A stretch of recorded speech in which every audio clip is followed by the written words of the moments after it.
Прийшли окупанти до нас в Україну, форма новенька, воєнні машини, та трохи поплавився їх інвентар. Байрактар, Байрактар. Російські танкісти сховались в кущі, щоб лаптем посьорбати довбані щі, та трохи у чах перегрівся навар. Байрактар, Байрактар. Приперли зі сходу до нас барани для восстановлення великої страни. Найкращий пастух баранячих отар. Байрактар,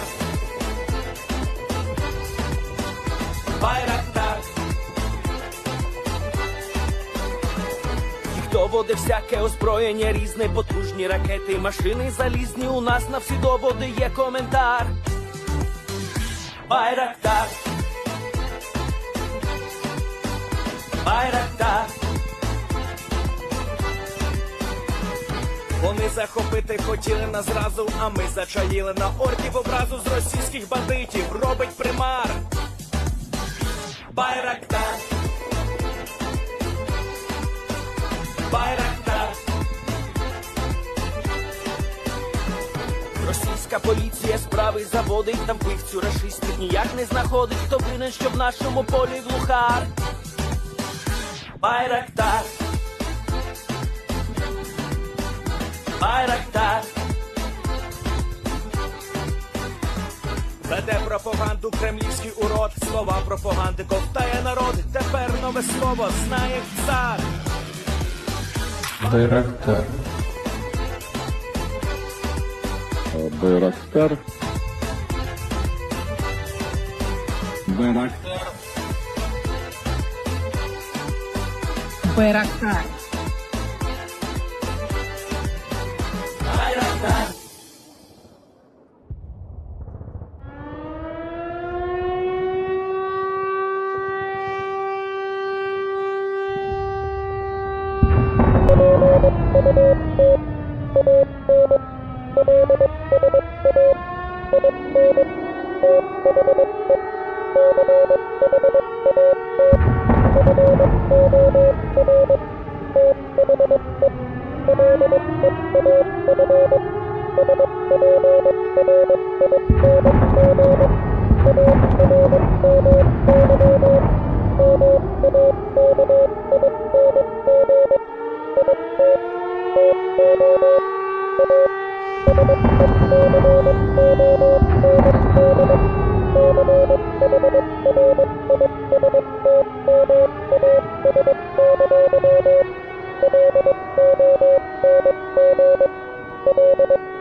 Yes.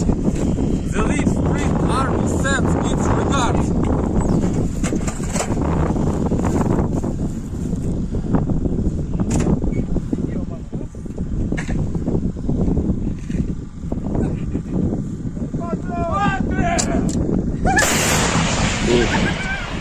Русский военный корабль. Предлагаю сложить оружие и сдаться. Русский военный корабль, иди нахуй.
Hello, everyone. I'm the Enforcer, and I'm accompanied by Enforcer Matt.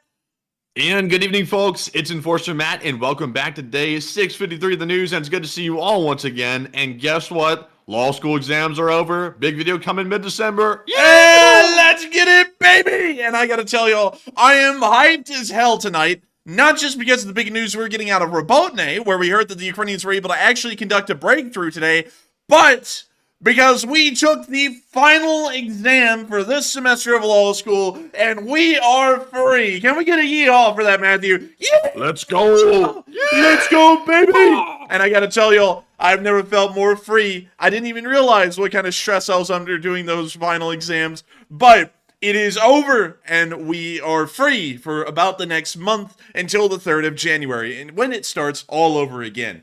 But And we don't even know what we made. But guess what? It's over. So that's all that matters. We can forget about it. It's Forget over. about it. It's over. You can go home, Timmy, but it's over, and we're free for the next month or so. Well, actually, it's a little less than a month. It's like 3 weeks and like some odd days, but nevertheless, we are free. And y'all know what we're gonna do with our free time. Some of y'all are gonna be like, y'all are finally going to rest and relax after 2 straight years of going nonstop through undergrad and law school. No! Are you kidding? That would be sensible. We're not sensible people. We're crazy. We gotta keep going. So what we are going to do is we are going to be finally doing the long-awaited gun reviews. I know that we've been talking about them for a while. Actually, this has been an idea on the channel for at least a year. We are finally going to be doing them. Hell or high water, gun review videos are coming out. We have gotten all of the cameras from the podcast set that we had in the past. We're going to be using those to film this stuff. We've also got everything that we possibly can together to do this. And we have even gotten connections with folks that can get us access to some crazy stuff, including the first AK-12 made in production. Y'all think I'm kidding? I'm not.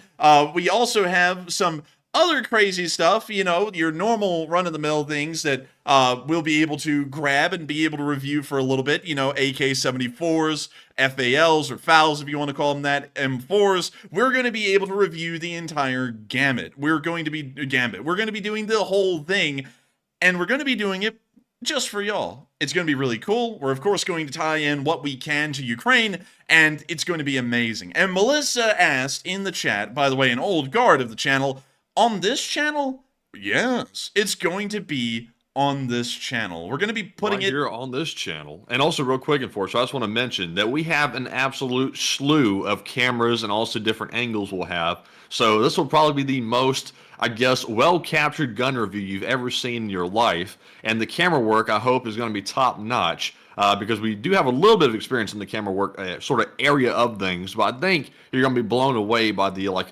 immersion of the gun review. It's probably going to be the most immersive gun review you've ever seen on YouTube. And that's a big mark to hit, but I'm setting the standards high. We're going to come out swinging.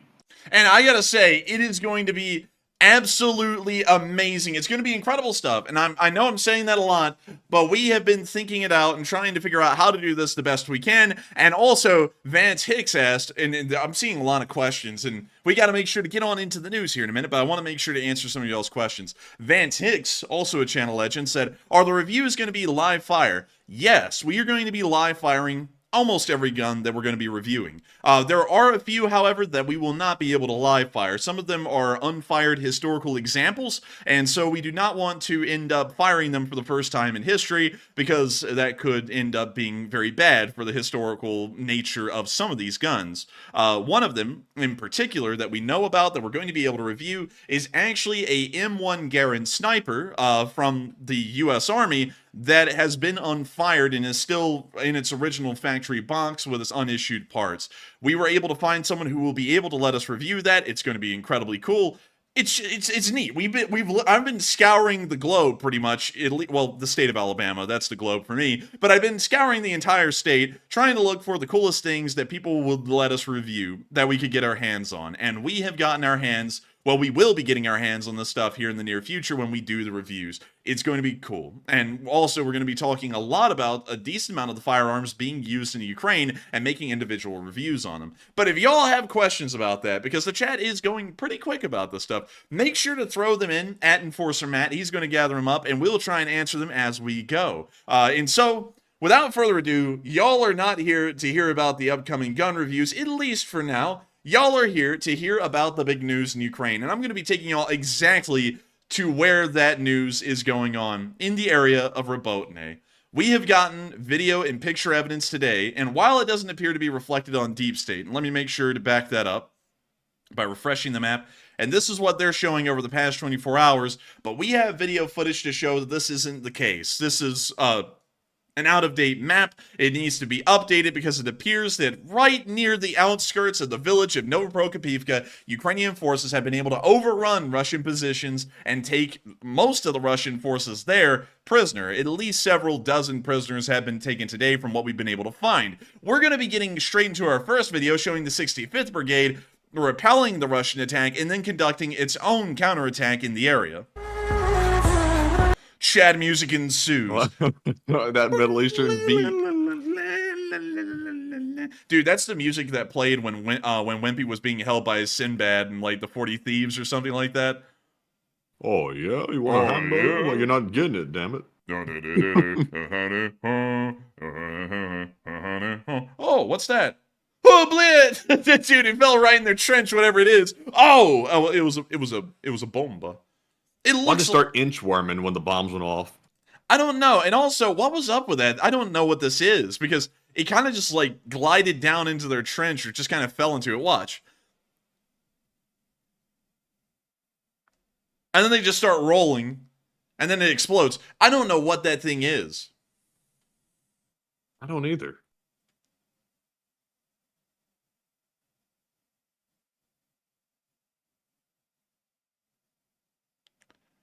And also to answer your question, Subi, great question. Yes, we are. We cover that after the Ukraine war news segment, though. But I'm actually going to be making a little bit of a change to that segment. I know, and I have to say this really quickly, YouTube is going to handicap us if we actually say the names of the groups down there. And for the past few days, I've been trying to say it in code so that way we end up not getting, sanctioned to death by YouTube. Today, I'm kind of throwing that to the wind. We're just going to call them for what they are. We're going to call Israel, Israel, and Hamas, Hamas, and that is going to be what it is. If YouTube doesn't like that, we're going to have to just live with it, I guess. But we can see that the Russians are getting hammered a good bit. We can also see that there was a knocked out M113 down there near this tree line, suggesting that the Ukrainians had tried to advance on into this area before.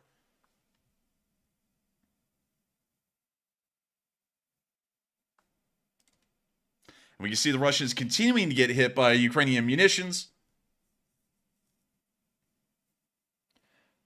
Can't really tell what it is. I'm assuming that this is some kind of a mortar that's hitting here. It may be a 60mm mortar. It appears that the explosions are somewhat smaller. And we can see that they continuously are pinpointing these Russian trenches and trying to knock out the forces here, softening them up for the inevitable offensive that is going to be happening in the next clip.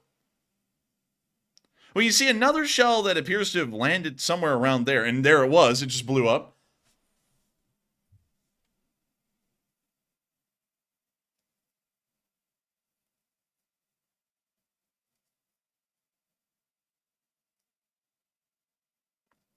We can now see some drone footage of some of the Russian armored personnel carriers trying to move into the area. It looks like it may be a BTR series armored personnel carrier.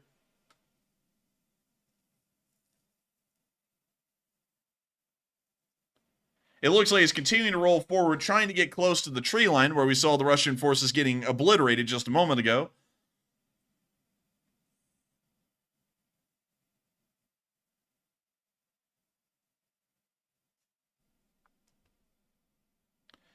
The BTR is continuing to advance, and it's most likely, while advancing, moving into ATGM range of Ukrainian forces just north on the southern end of Robotne, and it looks like it just did, getting blown up in pretty fantastic fashion. We would assume it's probably a Stugna ATGM, and it looks to have critically damaged the vehicle. It's about as critical as my grades were in one of my law school classes. That ain't funny. It's no laughing matter, but I'm going to laugh at it. But we can see the artillery once again landing on top of the Russian forces. We can see one of them trying to hide behind a tree stump. Will it work? Will it or will it not? It will not work. Boosh! They hit it again. Russian cries.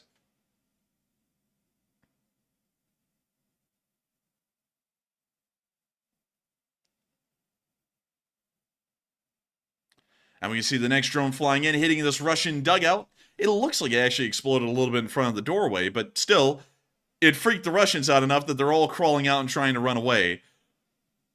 Oh, bled! This is just like home. When my father used to, beat my mother. But anyways, we can see them running off, and we can see, oh, man, that Russian just got schmacked while my mouse cursor does a little spinny circle thing. We now see an FPV drone going in for a BMP, and we can also see another FPV drone with an RPG shell flying in hot and going for this. What is that? Let's take a look at that again. I have no idea. It went in for some Russian vehicle. And man, Bobby S throwing in a hot question in the live chat. That is one we I saw it, man. It scared me a little bit. I mean, like, if you want to put that down in the roster, we can try and answer that, but we'll, of course, have to censor some of the words because YouTube doesn't like those. But it's an interesting question. And we now see another drone coming in and hitting a Russian main battle tank. It looks like it may have detracted, not causing a destructive explosion on the vehicle. We can also see another Russian vehicle getting hit. We can see the Russians meandering around the fields. It appears that they are, okay, well, I can't tell y'all what they're doing, but you can see what they're doing.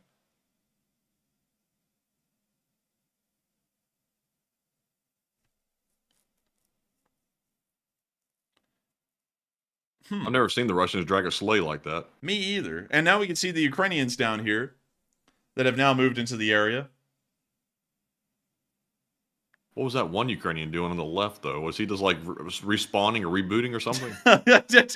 Fax machine. No, it's just burn. And then he just gets up like, oh, good morning, everyone. And they just started the drone, blät, the droid. Awake, startup mode. Startup.exe. Soldier.exe starts working. He starts assaulting the trench.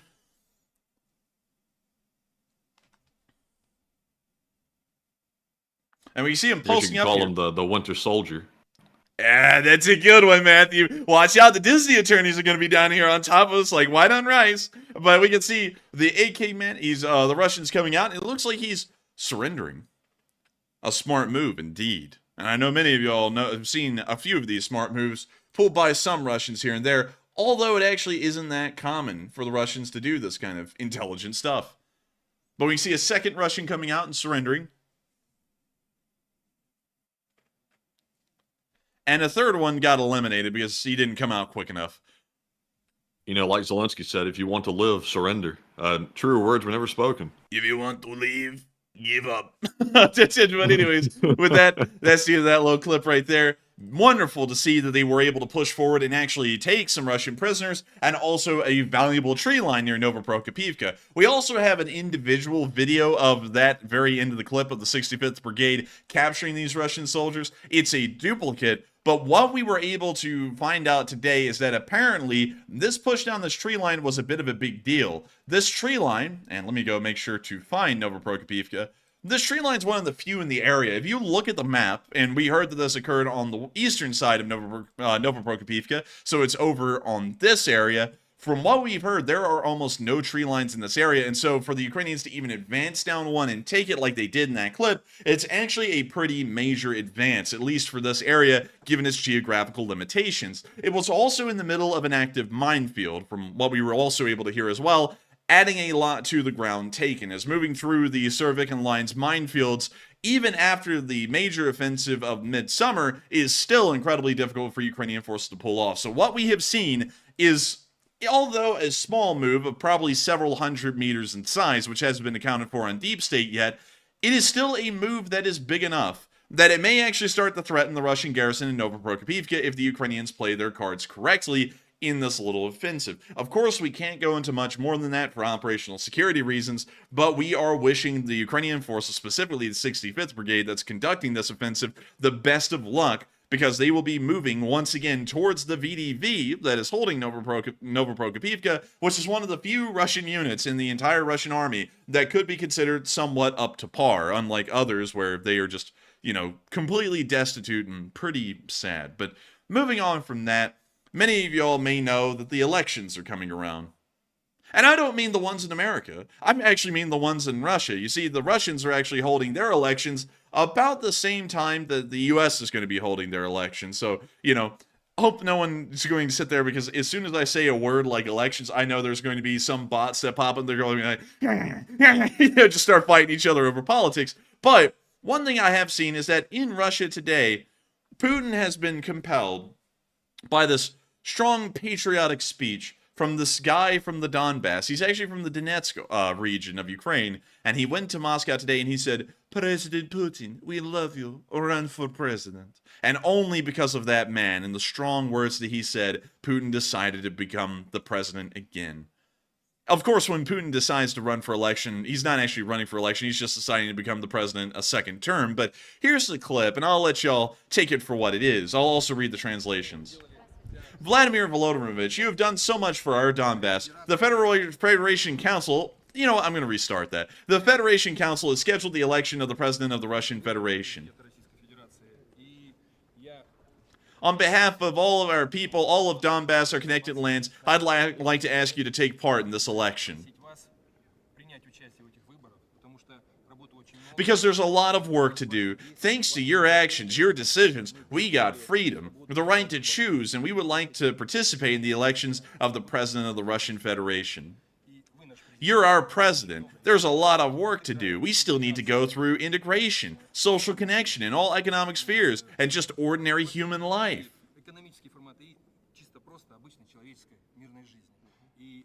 Under your leadership, we would like to do all of these things. You are our president. We are your team. We need you. Russia needs you. Thank you very much. I won't hide. I have different thoughts at different times. Now you're right.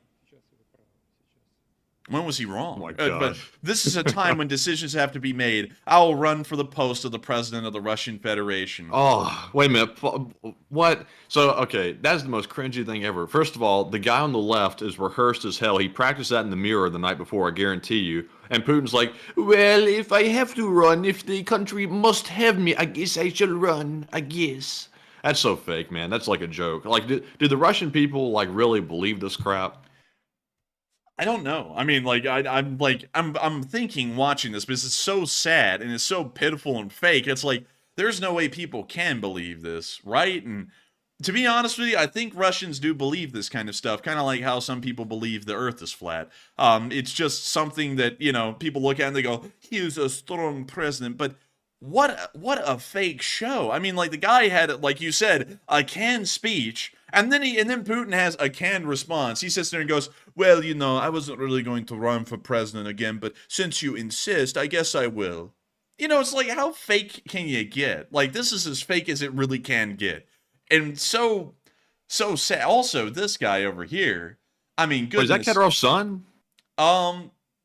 Or somebody related to Kadyrov? He looks like they might be related, like with the haircut and the hairdo and everything. Yeah, I mean, he's got the dollar store haircut to match. I mean, it kind of does look like Kadyrov's kid, but this guy over here, I don't know what it is, Matthew, but he reminds me of one of the sharks from Shark Tale. Like, I don't know, maybe that's just me.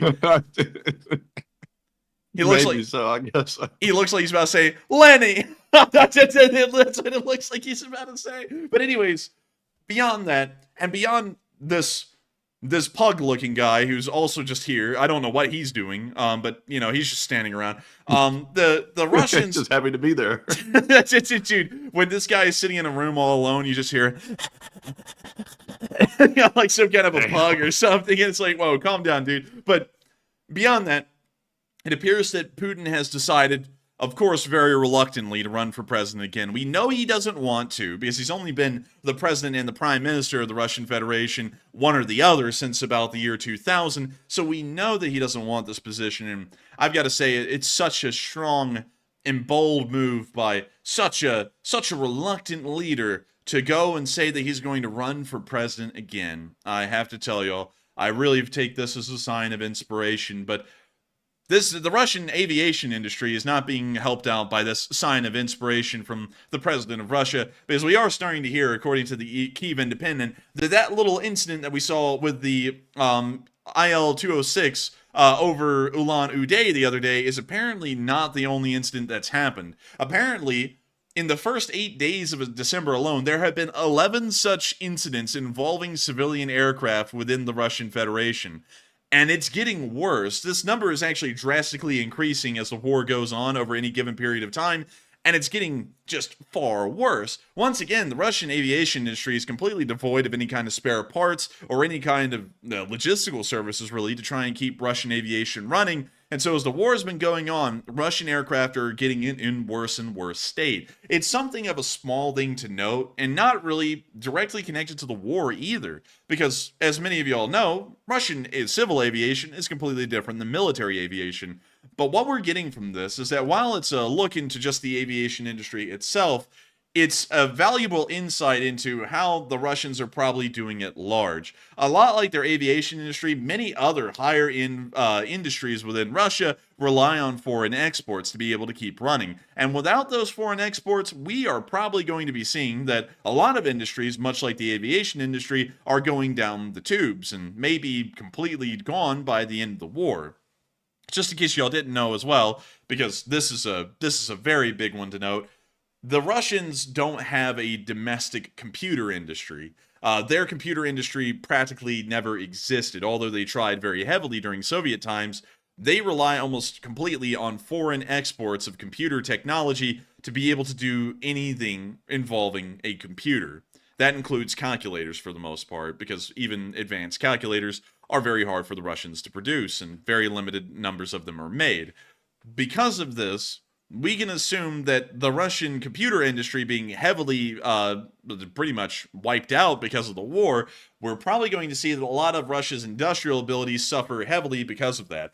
Computers are the backbone, and I cannot say this enough. It's not just the backbone of us being able to run our show here on YouTube, but it's also the backbone of really every major industry in the modern world at this point. Computers are able to do mathematical calculations, the millions of them, much faster than any person ever could. And this does help industry to move at a breakneck pace.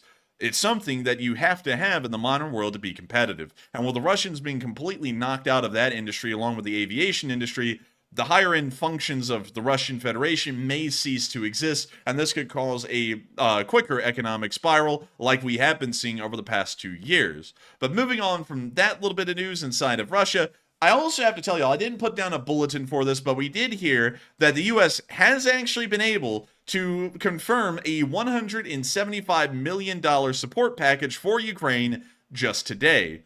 It's a pretty nice. It's a pretty big deal, because while it's a small amount, it's not billions of dollars like we have seen in other aid packages. It is still a step in the right direction and showing that the Congress isn't completely hung up like many people have been saying it is. While $175 million is certainly starting to move in the right direction, I think it's very important for all of us here to know that it's going to be incredibly important to continue to lobby, or not really lobby, because, we don't lobby. We're just people who write letters, but write letters to your congressional representatives, whether they be your senators or your representatives, your actual representatives. Just write letters to them and tell them that Ukraine support is important to you as a constituent and a voter in their district, and you would like to see that Ukraine support continues in even larger numbers. It's not just because Ukraine is a good cause, it's also because it's inherently within American strategic interests, and in some of these places, for example, Alabama, Arizona, Pennsylvania, Ohio, these states are getting massive benefits off of U.S. defense spending, particularly Alabama, which is our home state. I can speak personally to that. The United States federal government, which is the one that everyone always looks at in Washington, D.C.,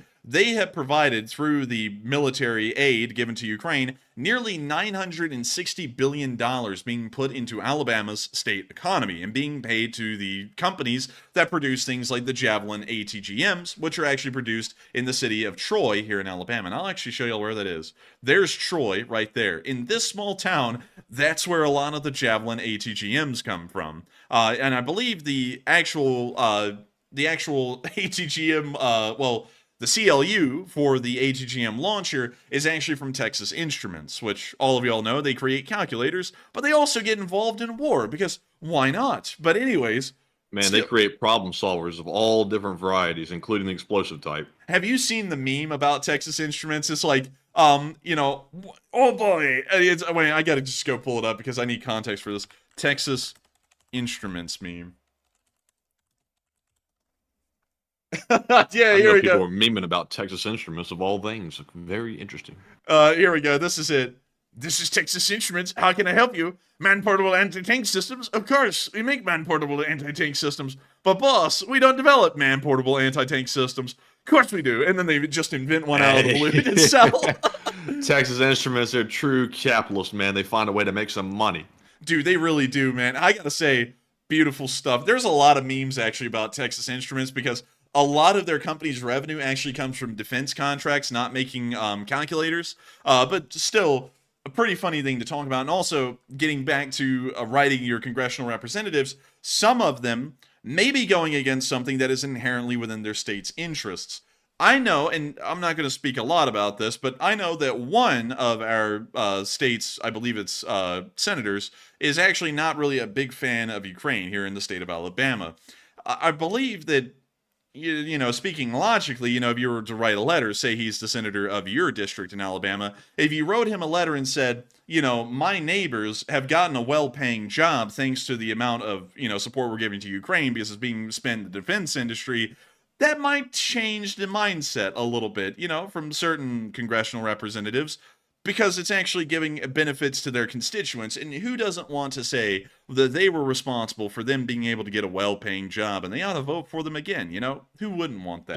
Just put the clip art of a football on there, and that ought to do the trick. Get him, coach. You can do it. But anyway, anyways, not throwing smoke or anything, but moving on from that, of course, it's great to see the support package has been provided. Hopefully there will be more, and this will be the beginning of continuous U.S. support once again. But moving on from that and into our next bit of news inside of Ukraine, we did also get to see that near Avdiivka, there was an interesting little issue that the Ukrainian SBU may have been able to uncover recently, and that's that the Russians are watching you shower. Now that's nasty. That's nasty. That's really nasty, but that's actually kind of a true statement. Apparently, according to the SBU, Russian intelligence is receiving data from Ukrainian surveillance cameras that pretty much are wired directly to the FSB in Moscow. No, see, I told you that the Russian hacking division is a pretty reckoning force by itself. Now, the Russian government sucks, the military sucks, but they actually have decent hackers.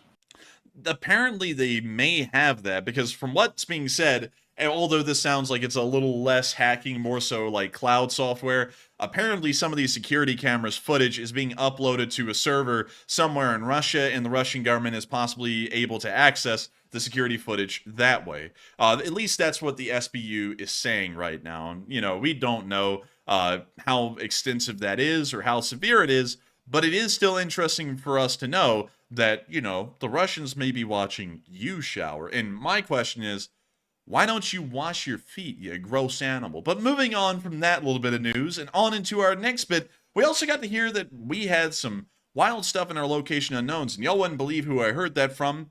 Me. Because I make them. But moving on from that into our first clip, we got to see some Russian soldiers playing a dangerous game of hot potato. I'll show y'all. Here we can see our Russians. We have 3 of them in this dugout. When you see him drop the bomblet, the Russian goes, oh, bliet, a hot potato. He throws it over here, and it looks like he wasn't able to catch the hot potato, and it didn't end up well. And then at the end, we all get reminded about OSINT, a very important part of modern war. But Yeah, it's OSINT Yuri. OSINT Yuri. But still, I love to see that the Russians are playing hot potato, of course, violating OSHA regulations. But nevertheless, it's getting pretty hot out there, or more so, explosive potato. Did y'all know that that taters can actually explode?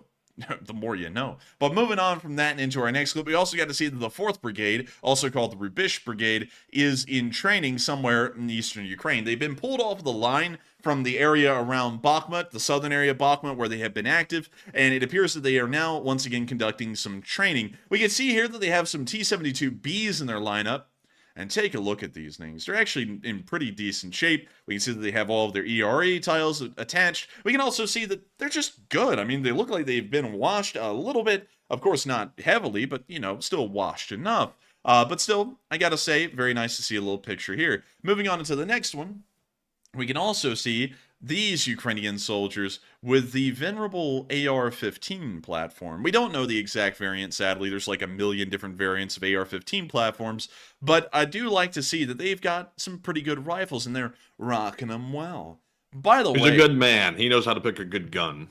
I want to give you all a quick rabbit hole real quick about one of the rifles that we have been able to find that we will be able to review that is obscure, rare, and very neat. Let me share with y'all this thing called the KBKGWZ60. What does that mean? Do y'all know what that means? I didn't know what it meant. I didn't even know this thing existed until about a week and a half ago. But what I'm about to show y'all is something incredibly neat. It is an AK. It looks a little weird, doesn't it? I would say it looks incredibly weird. And this picture is very grainy too, so it doesn't really do it a lot of justice. But what this is a Polish AK that was designed in the, like this one, this specific variant that I'm talking about, started to come around in the mid-60s and onwards towards the late 60s. But this was Poland's first attempt at making an anti-tank AK. Really? Pretty sick. I mean, yeah, it's an anti-tank AK. What is so cool about this thing is that it actually looks like this. This is just a picture from Reddit, but that's what it would normally look like, being a normal AK, but removing the actual magazine for the 7.62 rounds and adding a few extra modifications will literally take about 2 minutes in the field, maybe less than that. You know, someone who's really experienced could probably do it in about a minute. You get this thing. Well, actually, that picture is so freaking small. Let me go get another picture. Nobody has like a picture. Here we go. You get this thing. And this is the grenade launching version of this AK. It can fire anti-personnel grenades, but most importantly, it fires this grenade called a PGN-60, which is a high explosive anti-tank rifle grenade. And we actually have some pictures of these things right here. And so let me get one, and here's a picture of that. Here's a picture. Pretty cool, pretty neat. And what's even crazier about this, Matthew, is that that little high explosive anti-tank grenade that's launched off the end of this AK, the real one of them, can punch through about 7 to 9 inches of steel.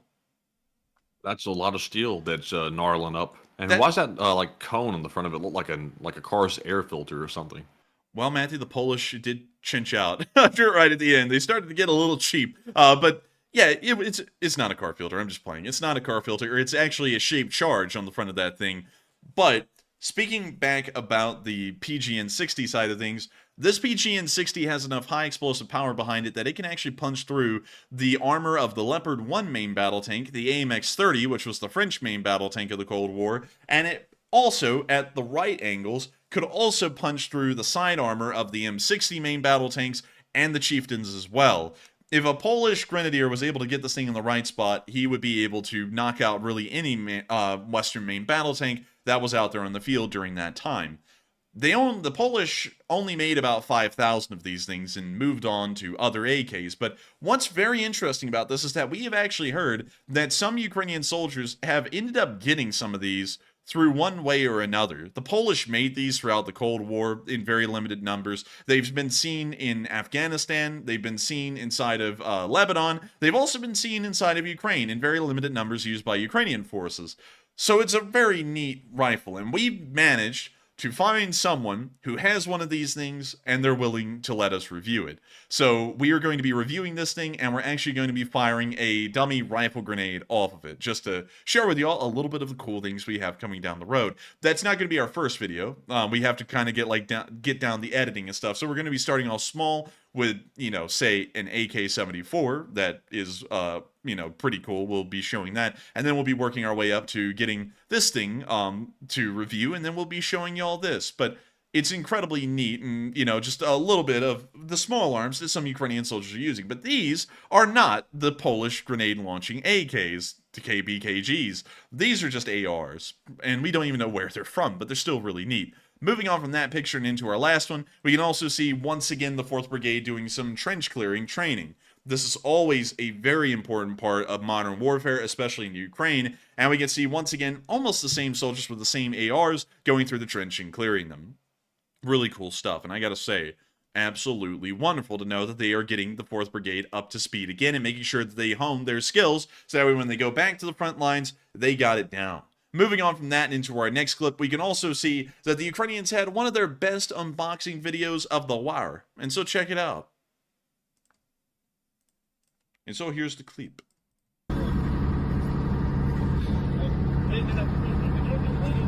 When you see the somewhat dirty AR, and when you see a box, and they're opening it, it is a weapon. Blade. Did they give the cat an air hole? I mean, how is it breathing in there? That dude, they open up that box, that cat's like, I've been in there for 15 minutes. Красунчики, які гарненькі. Ще двоє немає вже? Ай-яй-яй. Все, садись. А де братан? Поехали. Пошли. Не, еще надо. Крик не даю. We now see them with the box again. Open it up, and it's a kitten. It's 2 kittens. We have one for bad luck, and one for good luck, I guess. I don't know. And they're talkative. Right now, they're giving out the coordinates of the Russians. 3415.2713. Да. Красавчики.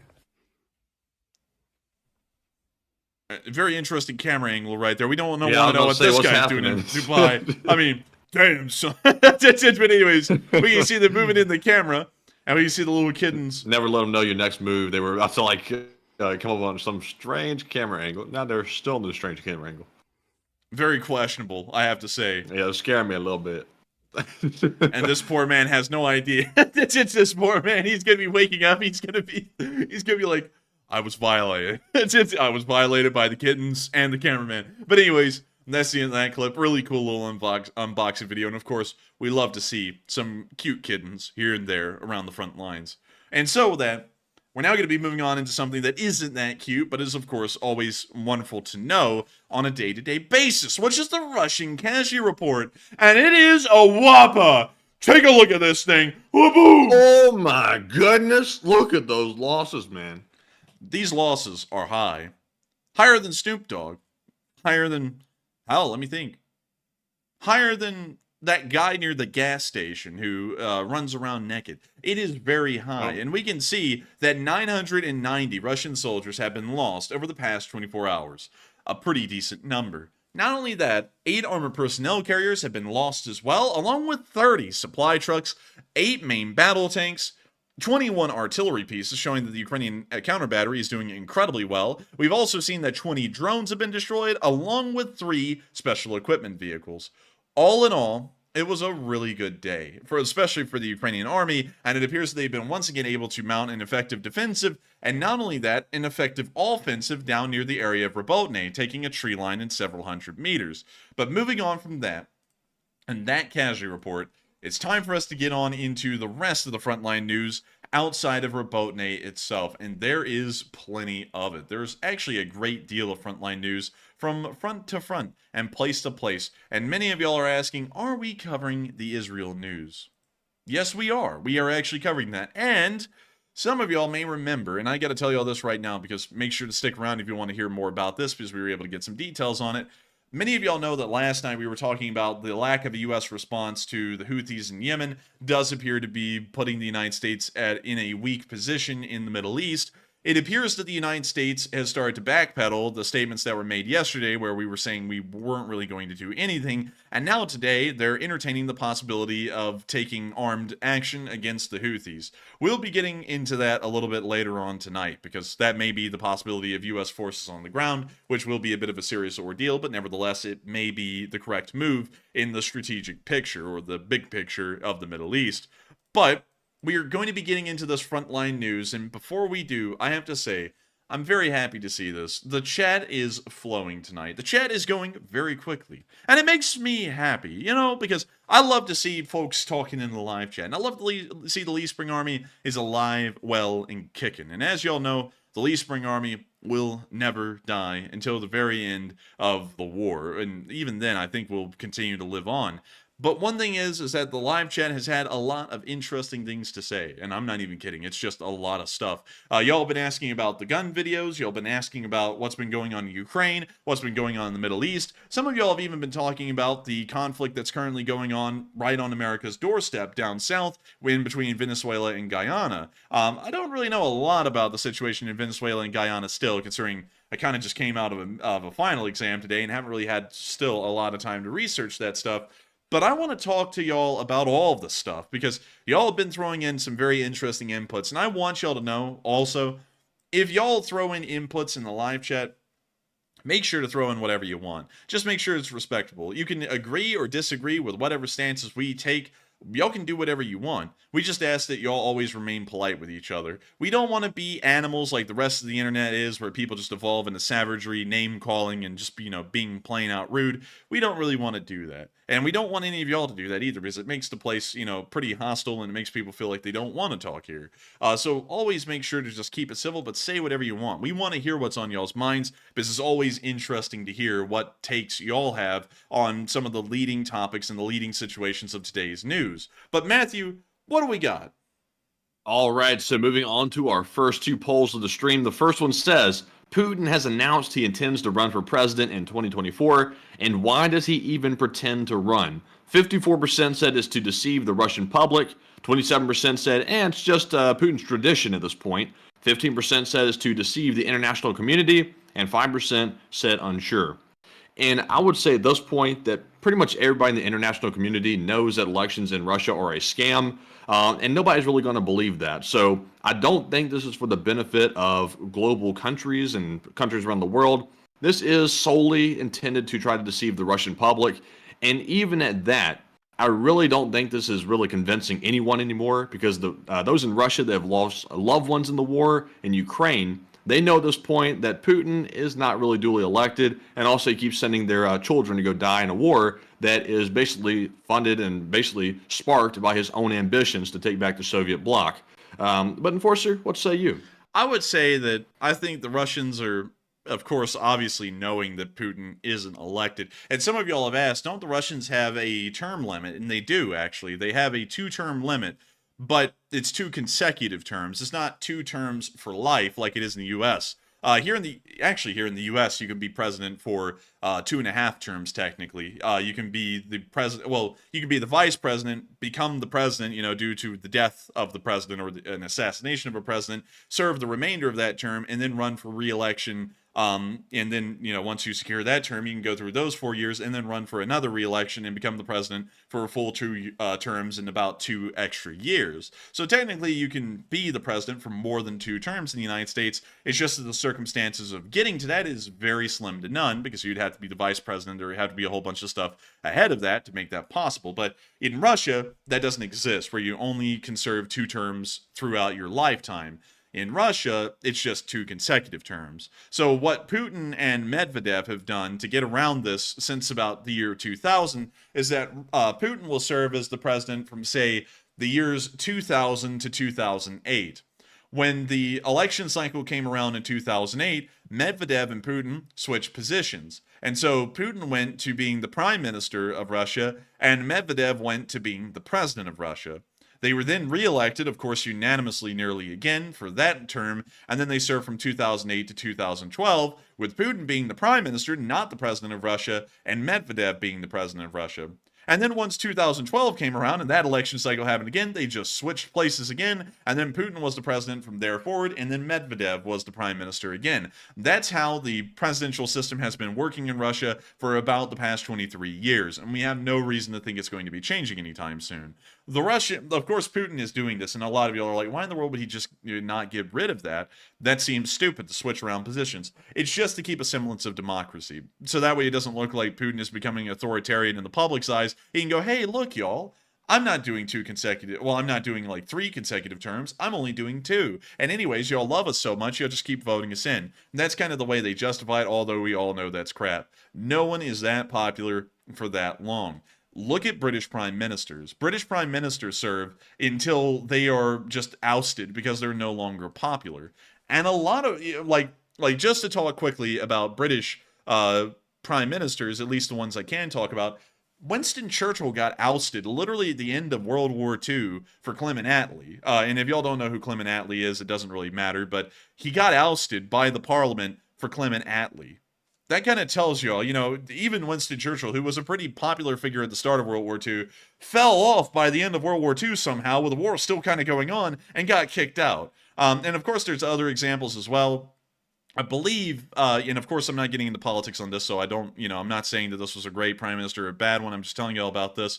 Margaret Thatcher ended up being a pretty successful prime minister just by the time served, but even by, I believe it was the later part of the 80s, she had even fallen out of favor and was ousted for the replacement from her own party of a new prime minister. I believe it was like Gordon Brown or something like that, but still, in countries where the democratic process actually exists and works, nobody is this popular for this long. It just doesn't work. And Putin being this popular, along with Medvedev since 2000, it's impossible. You would have to be rigging the elections inside of Russia to be able to be this popular for this long, because it hasn't happened anywhere else in the world like this, and so unanimously over such a period of time. So obviously it's rigged, and this whole thing of Putin reluctantly running for president again is just a show for the Russian public.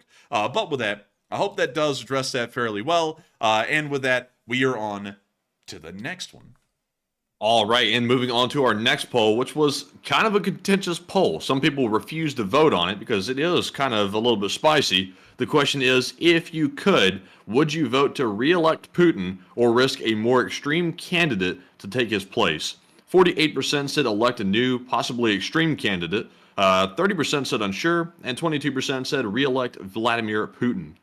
And on this one, it's a little bit tricky because sometimes it's better to know the devil than to get an unknown devil and you don't know how they're going to act. There's really nobody in Russia that is a true freedom-loving, Western-aligned person to get elected at the moment. If there is one, they probably won't be alive much longer, to be perfectly honest, because Putin will take them out.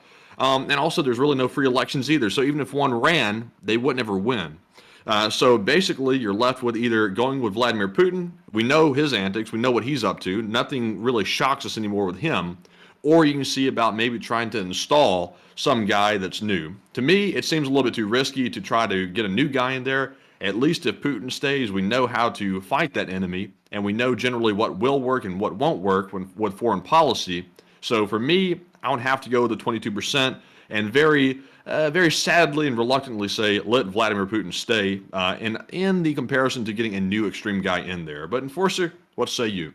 I would have to say, I would rather see Putin go. And I'm going to use one historical precedent. Sadly, I'm not going to give like a whole case study on the thing. I'm just going to give one. When Stalin died, Khrushchev came into power, and Khrushchev was a lot more moderate on his policies, even to the West, than Stalin had been. Oh, now I got to say, there are some caveats to that. I mean, the Berlin Wall was built under Khrushchev, so, that kind of goes against what I'm saying. But for the large part, at least on the surface, it was a little bit less hostile than Stalin had been with the West after World War II had ended. I feel like if Putin was removed, it would be very similar in Russia to that. There's probably going to be a more moderate leader that came in that would probably start to bring Russia back into just trying to be a world trading partner of raw materials and resources, and not trying to do any world building or empire building like the Russians have been trying to do under Putin. Like, we may know what Putin's about, and we may know what he does, but I still feel like we have a chance of having someone better in there than we do right now, because change isn't always bad. I think change will be good in that instance, and I think we'll see some necessary improvements, in my opinion, to me. So I would vote him out. But really in the history of the Soviet Union, that region of the world right there, Russia, Soviet Union, whatever you want to call it, has there ever really been a sensible leader of the place? Because really, there really hasn't been a sensible leader that's ever really ruled there. There's a few. You can't even, it's not even a handful. You can count them on like a few fingers. But Gorbachev probably would be my best answer to that, because he brought in glasnost and perestroika into the Soviet Union, which was massive, pretty much allowances of free speech to the public. And honestly, that's kind of what led to the collapse of the Soviet Union in a nutshell, was those policies, because people started to openly criticize how much the Soviet Union sucked. And then everyone realized, hey, actually, we hate this thing. Like, it sucks. Let's just leave. And then that's how the Soviet Union collapsed. But anyways, he was a pretty decent leader, but you're kind of right. Usually in this part of the world, in the former Soviet Union or, the Russian Federation in the modern day, the leaders that aren't strong and rule with an iron fist are actually considered weak by the public. Gorbachev isn't looked at positively by the Russian people. He's actually looked at as a weak leader. And a lot of people, of course, due to the nostalgia of Soviet times, which is very weird. That's a whole rabbit hole we could go into about how their nostalgia is really misguided because, they don't know the whole facts of the country they were even living in sometimes. But Gorbachev was looked at as a weak leader because he's entirely responsible. Even Western scholars and historians say he's entirely responsible for the Soviet Union's collapse when it happened. The Soviet Union was in decline in the 70s, and it was very clear that by the 70s, the Soviet Union wasn't going to last forever, but Gorbachev took that and put it on a treadmill and ran that thing like jumbo shrimp. And that thing collapsed way before it was supposed to. So going off of that, Gorbachev is probably the best example I could give of a somewhat fairer and reasonable leader, but we can see what happened because of that. The Soviet Union collapsed. So as far as keeping stability in the region, it probably will take an iron-fisted leader to just try and keep some kind of stability going. But, beyond that, I think it would be better to have a more moderate leader, at least for a little bit of time before they get a really extreme one like they have right now. But with that, I hope that does address that well. And we are on to the next one. All right, and that was our last poll question. We only had 2 during the first segment. So with that being said, we're now moving on to our Super Chat questions. And up first, we have a $27 donation from Daria Potachin. Is that how you say that last name? Potachin. And thank you very much, Daria. And sorry for butchering your name. And thank you very much for that $27 support and helping to keep us running. And also funding Enforcer Studios, which is now going to be making videos. And Daria says, thank you for all that you do. And thank you so much, once again, Darla, and let me make sure I get this, Darla Potachin, for the support. And it's Darla. I said Daria. Daria. It's Daria Carey. But anyways, thank you so much, Darla Potachin, for the support and thanking us for everything that we've been doing. Honestly, I gotta thank you so much. It does help us to make this channel possible, but I gotta thank everyone in the Lee Spring Army for all that you all have done, because, we're always talking about, support helps us to keep this thing rolling, but in reality, even if we kept this thing rolling, it doesn't really matter much without y'all being here, and the LSA, of course, existing. Y'all are what really give this channel its flavor, its life, its soul. Of course, us just talking on stream, it's what everyone's here for, and it's what the news is, but that's only half of the equation. The other half is entirely y'all. And I got to thank y'all so much for doing everything that y'all have done to help the LSA to continue to help out Ukraine. And not only that, to make the LSA as unique and special as it is. Of course, it's a channel and a community completely different than every other out there in the Ukraine war community. I haven't seen another channel like it. Instead of, encouraging mob mentality and people, attacking each other, over simple scribbles or scruples, we actually foster ideas of having real conversations, which is something a little bit rare in the modern day. And I'd love to know that everyone here in the Lee Spring Army is a big believer in that mindset and helps to make this channel what it is and helps to make it possible. And so thank you so much once again for being here with us. And thank you for saying, thank you for all we do, because while it's incredible to know that you appreciate what we do, it's only a small part of what makes this channel what it really is. Y'all are really the big part of that. And so with that, thank you so much once again. I hope that does address that well. And with that, we are on to the next one. All right, and the next one goes to LSA Sergeant Figment, who puts in a $20 donation. And thank you once again, Saj, as always, for the support. He says the Enforcer has his general orders. Well, here's mine. He says, hit the like button and share the stream on your social media networks. And that's an order from Saj. It says, take one from the live chat, fellas, and Slav Ukraine. And thank you so much for the support, and Slav Ukraine. And thank you once again for giving out a little general order. Order! I can't do that voice anymore. Hardly. Like, Order. I've started falling out of form with the voices because, to be entirely honest with y'all, like I was trying to keep it all together and not say like what I was actually stressed out about over like the past week or really 2 weeks. But I've been stressed as hell about those exams and just trying to keep it all under wraps. So I know I was getting a very short fuse on the streams and everything. So I was stressed out about this. I was stressed out about exams. I was stressed out in 2 directions for 2 weeks straight. And I got to thank all of y'all so much for bearing with that, first off. And second off, I got to thank you so much for giving out a general order. Because I've been so stressed out, I've almost completely stopped doing voices over the past 2 weeks at all in any way. Oh man, I'm telling you, I get no respect around here. But still, thank you so much. Order. Damn, are you okay?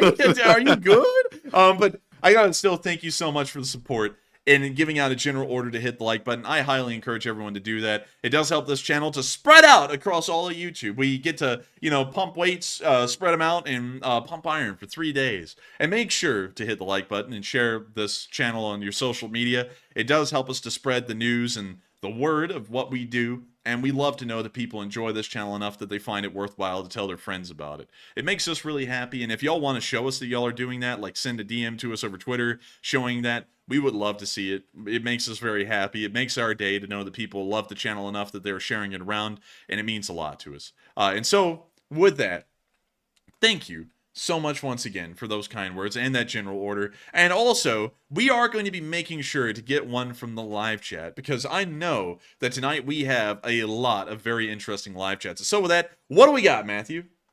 All right, let's see what y'all said in the live chat thus far. It looks like we have a question from the old buzzard. And he says, do you think Israel will give Ukraine the weapons they have seized from Hamas? Hamas.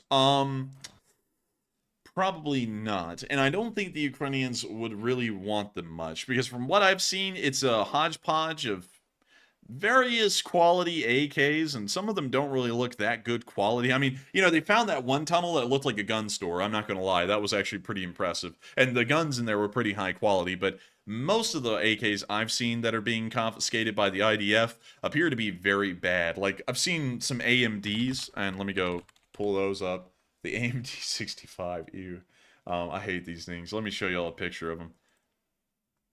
This has got to be the ugliest AK ever made. It was made by the Hungarians. They're hideous, and they're actually kind of a little common out there nowadays, especially in the terrorist circles. And I don't think the Ukrainians would want this thing. I just couldn't imagine having it because it's just freaking ugly. And not only that, the barrel's all weird. The muzzle brake's weird. Most of them have this goofy little wire stock with this tiny pad on the end for the recoil. I hate them. I just think they're dumb. I would not want them. If I was the Ukrainians, I mean, people say beggars can't be choosers, and the Ukrainians are always asking for any support is better than no support. But even with that being the philosophy, I would not take this thing. I would just reject it. It's just an ugly, terrible gun, in my opinion. Wouldn't want it. And so, to answer your live chat question, I don't think the Israelis are going to be giving over their Hamas-seized weapons to Ukraine. And if I was Ukraine, I wouldn't even want them, especially if these are the ones we're getting. But with that, hope that does address that well. And someone said the foregrip sucks. Yeah, I know, right? Like, it's literally the pistol grip that's on the back of the rifle. It's just flipped around. Let me go show y'all that again because it just irks me so much. Look. It's literally just a pistol grip in reverse. That's pretty crappy looking. It's jank. And you know what's even worse? It's common. Like here's an Afghan security forces person using the thing before the whole country went to crap. This is before that happened, but yeah, it's terrible. It's ugly. It's stupid. That uniform and that helmet that they're wearing gave me some very strange vibes right off of seeing it the first time. Does that not remind you of some other country that existed a while back? Yeah. It kind of does, doesn't it? But look at it. It's the personal armor system for ground troops helmet, also called the PAS GT helmet. very common. It provides a level 3A ballistic protection, meaning it'll stop most pistol caliber rounds, including the 44 Magnum. But rifle rounds will probably pierce through that like butter. Still one of the best helmets out there for most, and the US has actually moved on from this helmet, and we're starting to introduce helmets that actually have, in some limited capacity, level 4 protection, which means that it can stop almost everything except for 30-06 armor piercing rounds, which would most likely punch through after one shot. And I honestly wouldn't want to be the guy getting shot in the forehead with a 30-06 round. I feel like regardless whether the helmet stops the round or not, you're probably in very bad shape at that point. But anyways, I prefer not to get shot at all. I mean, that's personally me. The forehead, leg, nothing. I'll pass. man, if I had to get shot, I'd want to get If shot. you had to. I would want to get, yeah, I mean, like, if you just happened to be shot, like, you couldn't avoid it and you just had to get shot, I'd probably want to get shot, like, not on the thigh, because you get, like, hit in the vital, like, artery and you bleed to death, but, probably on, like, the upper arm. I'd probably be fine with that. You know, like, like, I'm saying that like it's just a thing, like, I'd be okay with getting shot, but if I had to get shot anywhere, probably, like, a grazing shot to the side of the arm would probably be the best wound to get out of all of them, because anywhere else I feel like it's pretty bad business. You know, if it's your legs, that's terrible. If it's your torso, anywhere on your torso, that is horrendous. You know, and if it's your head, you know, that is the worst. That's the worst imaginable thing that could happen. But with that, I'll let them shoot me in the foot if they got it, but I'd prefer not. You know what, Matthew? Put that up as a poll. If you had to be shot, where would it be? Head? I don't think YouTube's gonna like that. You know what? Yeah, I don't think they're gonna like at that. Like, it's a good question though. Just let us know where y'all would like to get shot in. Oh, well, that sounds bad. If y'all had to get shot, what would be the preferred place that y'all would want to get shot? The head, legs, torso, or arms. Those are the 4 options. You can't say anything else. You can't be like, torso, right side, about 3 inches from the rib, because it'll only go through my spleen. None of that. It's got to be torso shot, leg shot, arm shot, or head shot. What will it be? And you will survive the shot, regardless of what it is. But where would you get hit? I would be interested to know where y'all would want to be hit. But anyways, with that, I hope that does address that one fairly well. And thank you so much once again for the support, LSA Sergeant Figment, and helping this channel to keep on running. And with that, we are on to the final question of the segment, and then we're going to be moving back into the straight-up juice. And some of y'all are wilding about where y'all would be willing to get shot. Somebody said left nut. I'm not sure about that. That's wild. A lot of people are saying the butt. I don't know why you want that either. Why wouldn't you go with the toe? I mean, come on. That's like the straightforward answer. A lot of people are saying, like, I'll give up a kidney if I have to. You don't have to. Dude, Blue Jab said stanky leg. Dude, he hitting that gritty and that stanky leg. But anyways, with that, we are on to the last question of this segment, and then we're going to be moving back into the Frontline news. All right, and the last one of the segment goes to Steve T, who puts in a $20 donation. And thank you very much, Steve, for that support. And he says, please do not wear yoga pants and have any extra cameras set up behind you while lying prone. I know others have that angle at the range and have lots of likes in their gun reviews. You should not try to pull that look off.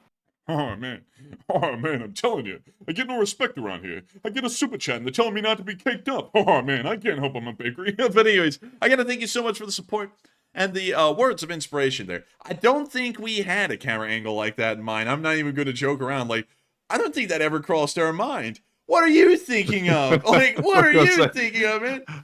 I say, hey, Jamie, turn it to the ass shot. That's it.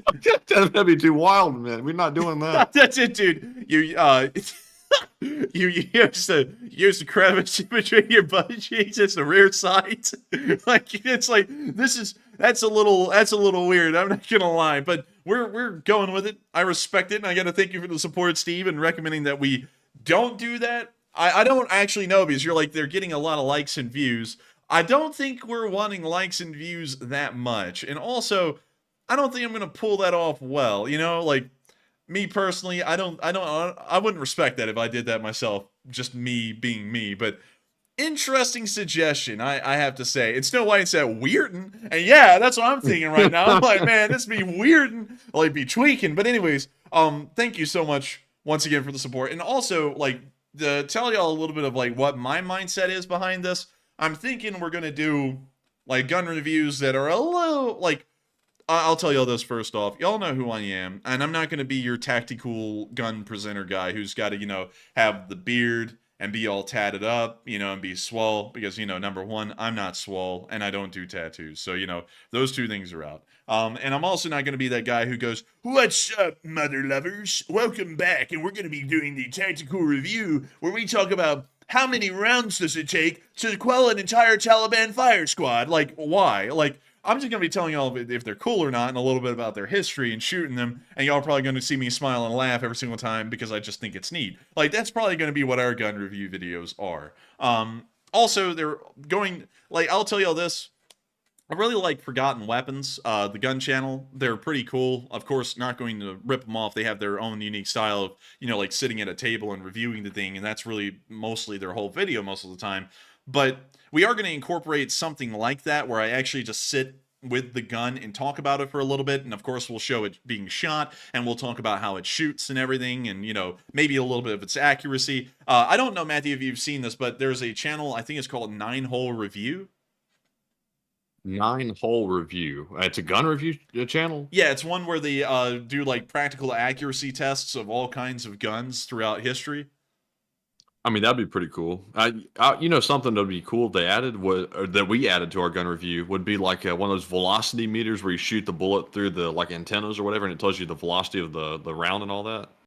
Yeah, we could do something like that. That would require funding though. It's like, we would have to, because I think those little things are actually pretty expensive. But nevertheless, we could get into it really heavily, and if y'all really start to enjoy it and it's something that takes off, we will certainly start putting as much effort as we can into those gun reviews. We're also going to try and make they're not just going to be your normal humdrum review where it's like an unboxing video where, just like you're lame and soulless and everything.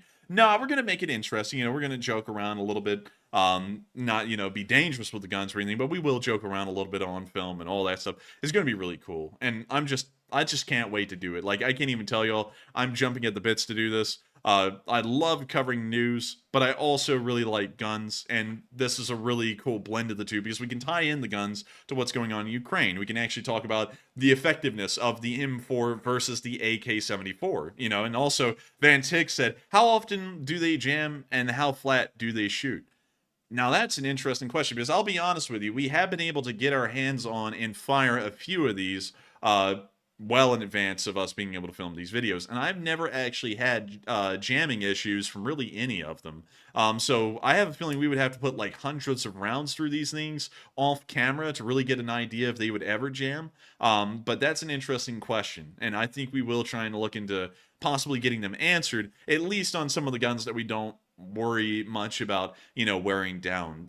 Guns that aren't other people's guns or guns that are practically unfired. But with that, I hope that does address that well, and I got to thank you so much once again for the support and helping this channel to keep on running. I hope we were able to address your comment well, and of course, thank you for helping this channel to keep running, because through your support, we are able to keep this thing running and keep trying to do all the cool things that we have in store for y'all, because I hope y'all are very happy with the stuff that we are trying to get out there. And so with that, we are now going to be moving on from that question segment, and thank you everyone once again for the support.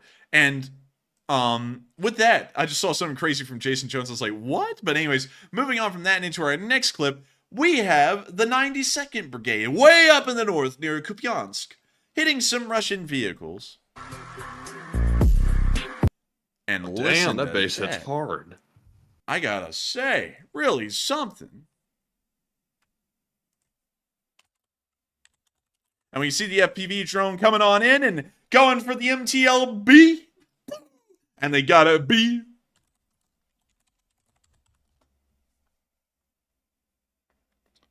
I gotta say, Matthew, everyone in the live chat said the same thing at the same time. Someone said, man, this and that. And then we all came in and went, blip, blip, no politics. It's like, dang, bro. Everyone in the chat said it at the same time.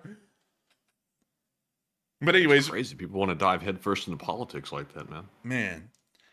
I gotta tell you, man, like, I've seen, like, I'll tell you all this. The reason why I don't like politics is because I've seen people fight the quote-unquote good fight on both sides for 7 years, and the good fight, quote-unquote, is never won. So why even worry about it, or why even talk about it? Nothing changes, talking about it. You just getting fights. It's the fake fight.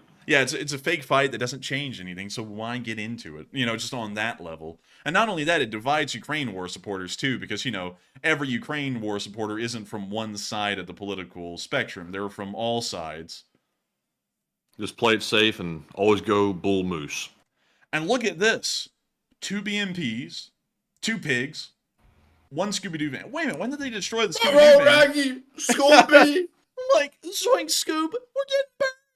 Raggy, Poldark. But we can also see that they got a Ford and also a Baofeng. But moving on from that and into our next clip, we can also see that near Mykolaiivka, some Russian forces got hit here as well. And y'all know we love to see it because they hit a Muron M on a pole. And we love poles. And here it comes, the drone's lining itself up just right. Get it, baby! Get it! That's what I say when I get a scratch-off ticket. Get it, baby! But anyways, we can see the drone lining itself up. Oh, and it's just easing itself on in.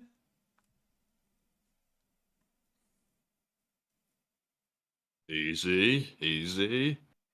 Easy, easy. And there it goes. And right on the mark. There we have it. It's gone.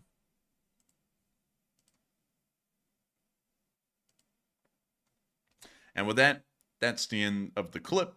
And it's, of course, and I'm gonna have to start. I'm gonna have to start curtailing when I say it's beautiful to see. I think I say that at the end of every clip now, and that's going to start becoming a phrase that everyone's like, "It's beautiful to see." Like, and with that being said, like I used to say, but this little radio surveillance location, this surveillance site, really being destroyed is important. We see them getting destroyed a frequent amount these days, and it's a very vital part of frontline operations for Ukraine. These little systems are ground radars being able to pick up vehicles and soldiers on the move, and not only that, sometimes they're also just cameras that allow the Russians to be able to see into the distance without putting anyone in harm's way, which is not what we want. We want the Russians put in harm's way because that means the reconnaissance is going to be a lot more difficult and much less successful. But with that, we're moving on into our next bit of news near Svatove, where we got to see a Stugna ATGM taking out another BMP. Okay. Oh, well, we can see the Stugna on the way. Oh, dude, that thing lifted up. And they're running. And that's the end of the clip. Beautiful to see. I love to see it, and I'm saying it again, dag nabbit. But moving on from that, we also saw a Russian soldier eating snow with a spoon. He just feasting. My boy, he just likes snow. It reminds... The snow is yellow. It's a banana flavor. Oh, yes. Have some more.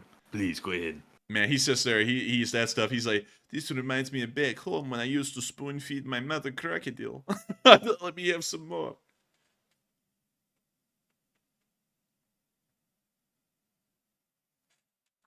And with that, that's the end of the clip right there. And with that, I think we're going to be moving on from that little clip of news right there of the Russian soldier eating snow. And we're now going to be moving out of the area and down into the direction of Bakhmut. Over the past 24 hours, I don't think we've actually seen a lot of frontline changes within the area of Bakhmut. And over those past 24 hours, it appears that Ukrainian forces may have slightly moved back and opened the ground in between the Russians and themselves just to the north of Klishchiivka. But beyond that, it doesn't appear that there's been any major frontline advances yet. And starting off with our first clip, the only clip that we got from Bakhmut today, in the northern area near Soledar, we got to see that the Ukrainians were able to find an incredibly rare open-air mine storage site. These are very rare at this point in the war. We used to see them a lot even this year in the summer, and they ended up getting destroyed en masse, and we don't see them anymore. We rarely get to see these cool, massive explosions, and now we got to see one. Check it out.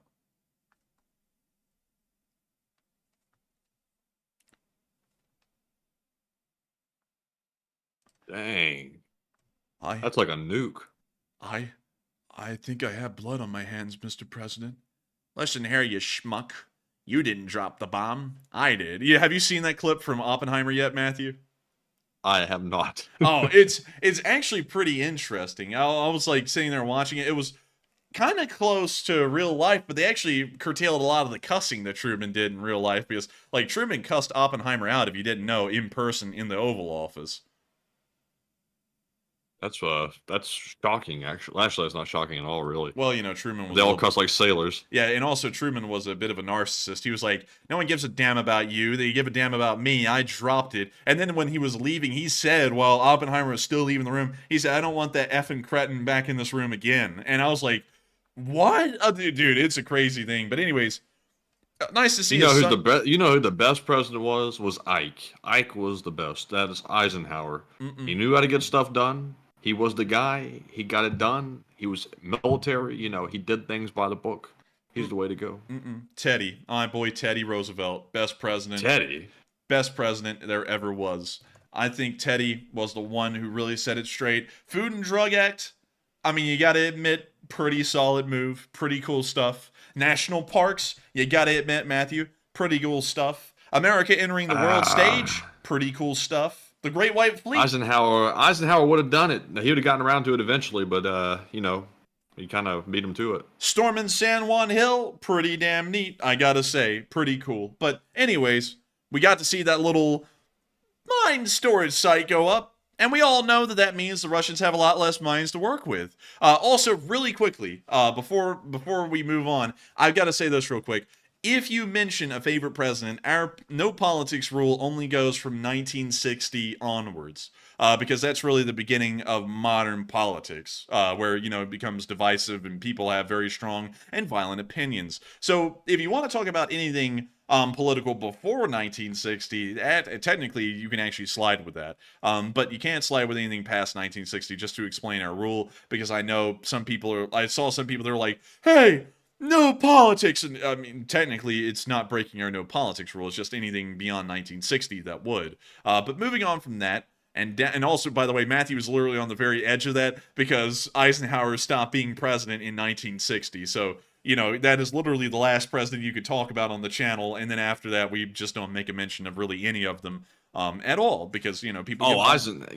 Eisenhower really wasn't political. He was just a man of the people. That was it. He just did what was right. He got stuff done. You know, he helped out winning a few wars, you know, and stuff like that.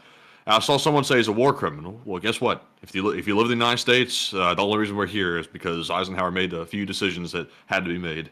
Eisenhower's a war criminal. Since when? I haven't seen him charged by an international court. Who's given him that determination? Just some random schmuck?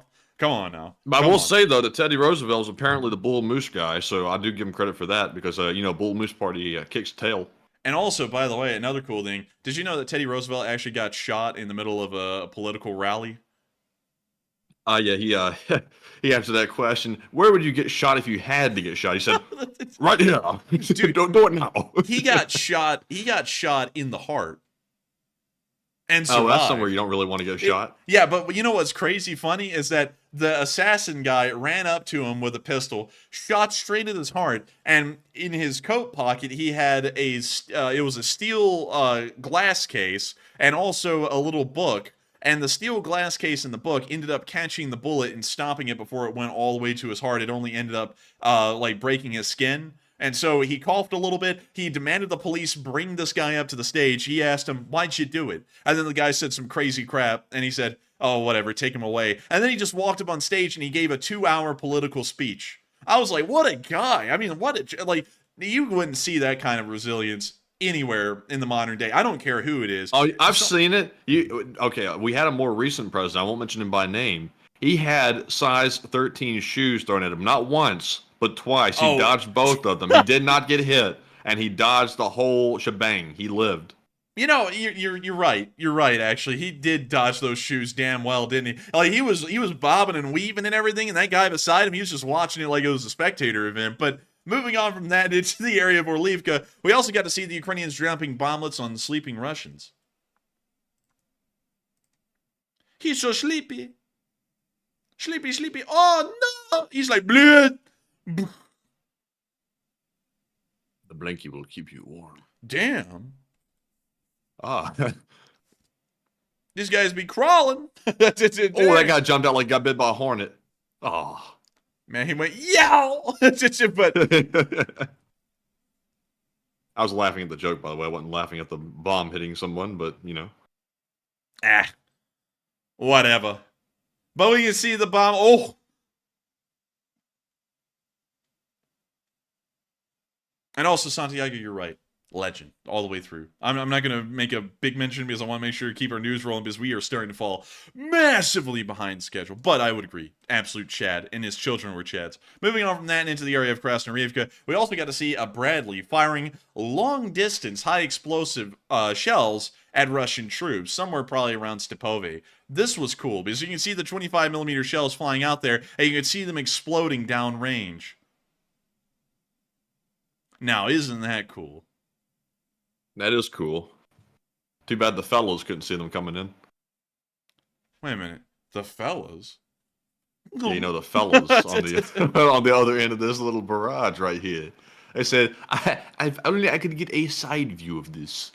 Man, if only. But with that, we're now moving on. We'll have it shortly. Oh, it will. And moving on to our next clip, we did see. I just had to make a mention about this. Not the best thing to hear, but, you know, who cares? The Bradley is from, I believe, the late 70s, early 80s. But a working Bradley actually was captured by the Russians today. Apparently, it was abandoned in working order by a Ukrainian crew near the front lines, near Stepove, with the brat armor attached, and it ended up being captured by the Russians. I think it's the first of its kind to be captured in running order.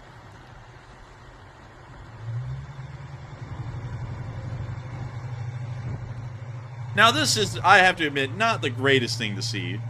Seeing a running Bradley get captured with brat armor attached. But it was inevitably going to happen. It's just that we didn't ever know when it would happen.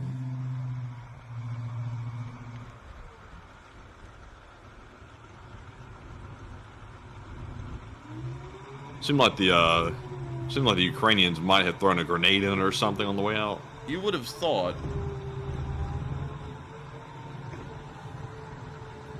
I see them lugging the thing away. I see Jason Carpenter. He's like, not a big deal, man. Well, it's a slightly big deal. Because if they capture a burned out wreck, what can they do with that? With a running Bradley, they can actually take that apart and figure out how it works if they already don't know how some parts of the Bradley operate. And that could pose a little bit of an issue. It's a dated system, yes. We're most likely going to be replacing it here in probably the next 5 to 7 years.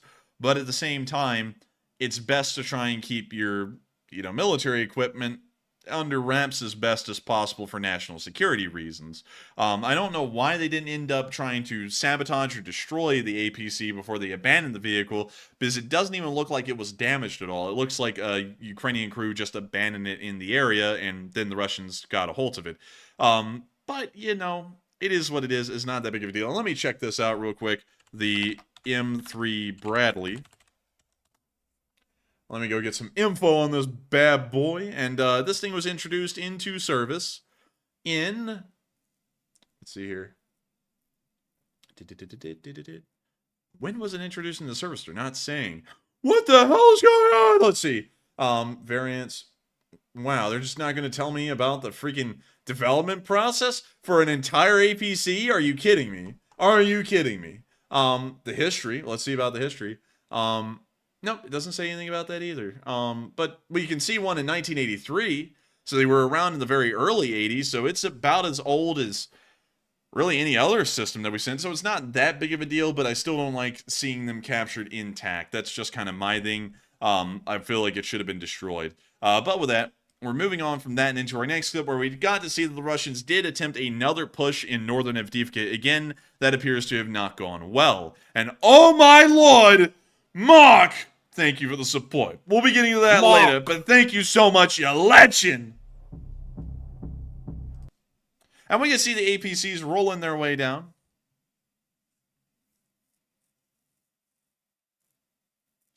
And Barry Woodward said M3 obsolete. Well, I mean, it's obsolete. I wouldn't say so. I would like the M3 Bradley. While we watch this Russian column get blasted right here, The M3 Bradley is old. It's 40 years old, but if it's obsolete, the Abrams is obsolete. The Abrams isn't obsolete. It's still on up there in terms of its quality, especially compared to its counterparts around the world. So I wouldn't say that it's, obsolete. I would say it's a little dated, but even then, dated compared to what out there in the world? I mean, the Russians don't have anything like the Bradley. The best they have is the BMP-3, and that thing is not really that great, and it's as old as the Bradley. The Warrior from Britain, it's pretty decent, but once again, it's not newer or better than the Bradley. It's about the same age as the Bradley, and even has a little less in terms of firepower. A lot of Western APCs are not as capable as the Bradley in terms of its firepower, and a lot of Soviet APCs, Soviet-era APCs, and Chinese APCs are nowhere close to being a Bradley. So I would say that it's certainly not obsolete, possibly dated. That's the best thing I could, well, that's the worst thing I could say about the Bradley, but certainly not obsolete by any margin to me.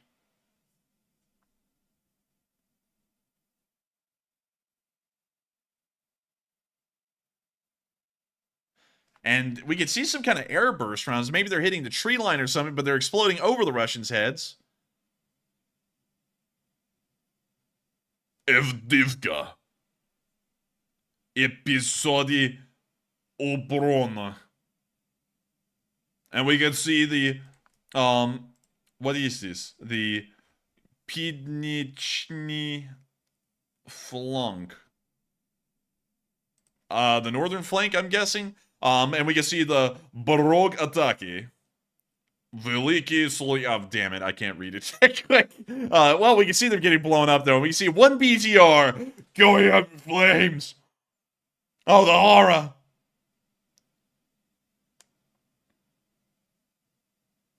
Richard Philpott said, "Why would you abandon a functional Bradley?"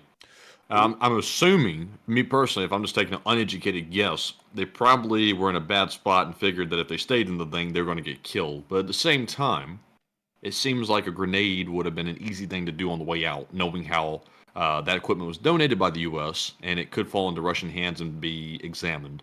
And also, to explain what happened, this isn't going to sound great, but this is really the only way vehicles survive intact like that. This is something we've actually seen very commonly from the Russian side, is that the crew is demoralized and just seeing something hit nearby, they go bail out, and they just bail out. And that's how the vehicle ends up being operational. I actually saw a legend of the channel say, the Bradley got hit and was no longer mobile. The crew survived, but it was in the gray zone. That would be slightly incorrect from what we could see from the video. The vehicle was abandoned and completely intact, with its tracks intact, its engine intact, its weapon systems intact. It was a fully functioning and operational Bradley when it was abandoned on the field. And that, I would have to say, it doesn't bode well to me. Now when the Russians do it, we bash the hell out of them because it shows that they just have no morale and they will just abandon it at the first sign of trouble. And it's odd to see that, especially with a high-end system like a Bradley. And you have to remember, it's a 40-year-old system, but in Ukraine, it is the most advanced armored personnel carrier available to both sides. So, that's something that I didn't really like. And of course, like Matthew's saying, a thermite grenade, or any grenade for that matter, going off inside of a Bradley would burn the thing out. It's that simple. It's just a $60 grenade, and you can end up taking out the entire thing and making sure the Russians cannot get it. And also, I see some people saying that maybe it was deliberate by the Ukrainians. Maybe the Americans had them do it. Maybe they put a tracker in it or something like that. But, in reality, though, like, we pretty much probably know the positions of the Russians. They're along that defensive trench line and also their defensive lines as well. The Ukrainians have intelligence on it, and really there's no benefit to putting a tracker in one of our pieces of equipment to risk it being examined by the Russians, considering all the intelligence we already have. And also, we don't need a tracker. We have satellites that just fly over Ukraine and take pictures of the entire country about every 15 minutes. So we can see, the United States sees everything going on inside of Ukraine. And on top of that, we also have aircraft that are always flying out in the Black Sea that are taking surveillance footage and pictures of southern Ukraine, like the Zaporizhzhia front, and maybe even as far north as Avdiivka. But we can see a lot of Russian vehicles destroyed in this little push that the Russians attempted. And it was not bueno, bled. And I love to see it, and I gotta stop saying that. But anyways, That's the end of that clip. And we're now moving on into our next one at Kamyanka, where we got to see the 116th was also hitting Russian forces in this area.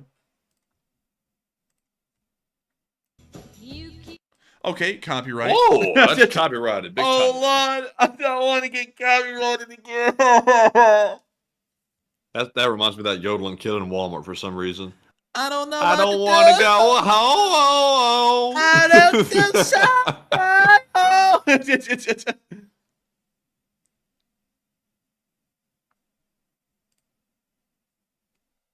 Did you know this was the corn group, by the way? Yeah, I saw it and I was like, I'm not going to say a lot about it. Yeah, put that freak on a leash. Come on.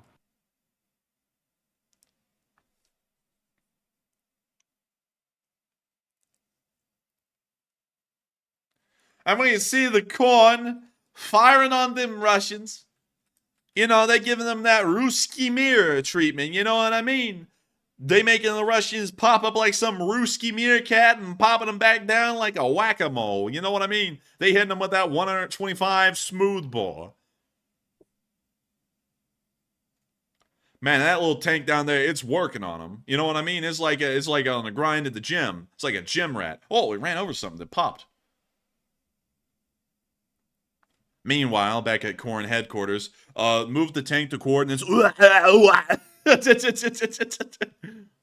they still use like the anti-personnel mines, like the toe poppers and stuff like that? Oh yeah, dude, a lot. Like they're everywhere. Damn. And they're cheap too. They're like $5. You know, like not that you can buy them, but like if you actually look at the prices that the Russians and the Ukrainians got them for, like back during Soviet times, it was like $3 to $5 a toe popper. It's like very inexpensive.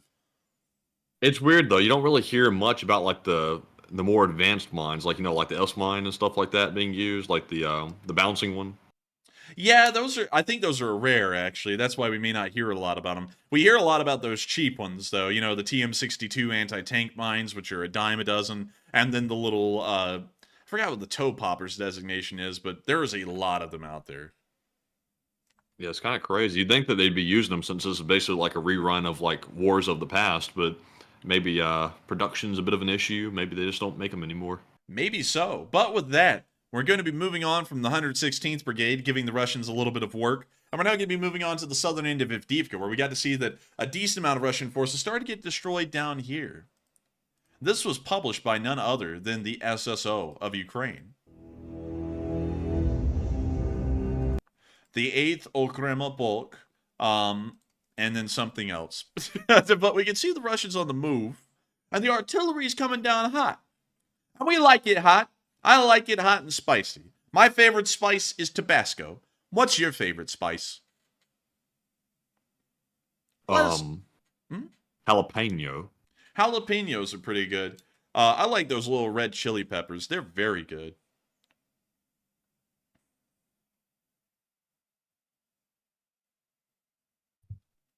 And also, Governor Ivey said, can we set up an LSA event where we go searching for some lost gold?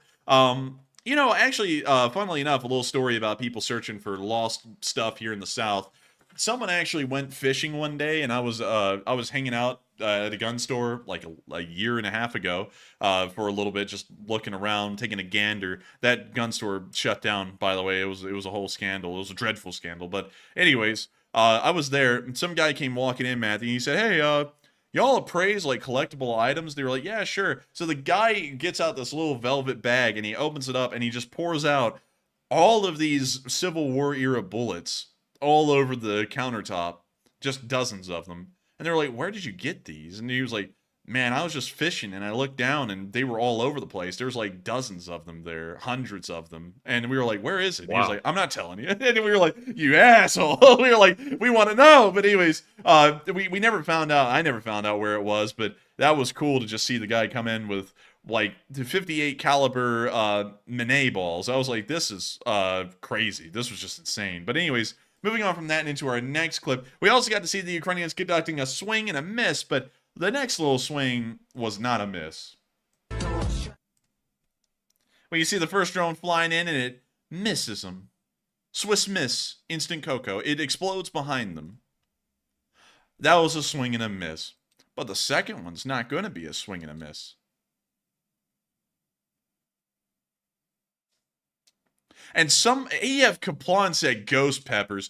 No way are you eating ghost peppers, man. Your mouth would be shredded just by the flavor of the ghost pepper. I haven't even had ghost pepper. I'm too scared to have ghost pepper. You know what would probably be a very popular video on this channel is if we had you eat a what's that thing called? A California Reaper on the video. We're gonna eat the California Reaper with that shit. Dude, that guy is insane, though. Like, and also that other guy that you showed me where that goes, strength, power. It's like, I forgot to show you Chili Klaus, though. He's even crazier. Wait, no, Chili Klaus is the guy who sits there and he's like, I've got the cayenne pepper. We're gonna be putting some chili. And then No. Chili Klaus is the guy that snaps his fingers and goes, "Oh, that's hot. Oh, it's so hot." And he's like snapping his fingers while he's eating the ghost peppers. Really? Yeah, he's like, I think he's from Denmark or something like that, Sweden or something. He's always on the hot ones with that other dude that like does the hot pepper sauce and all that stuff with the celebrities. Huh, I've never heard about this guy. I'm going to have to look into him. But moving on to our next clip, we also got to see some HIMARS launches. Very cinematic, very beautiful. Check it out, y'all. Check it out. Y'all will like this.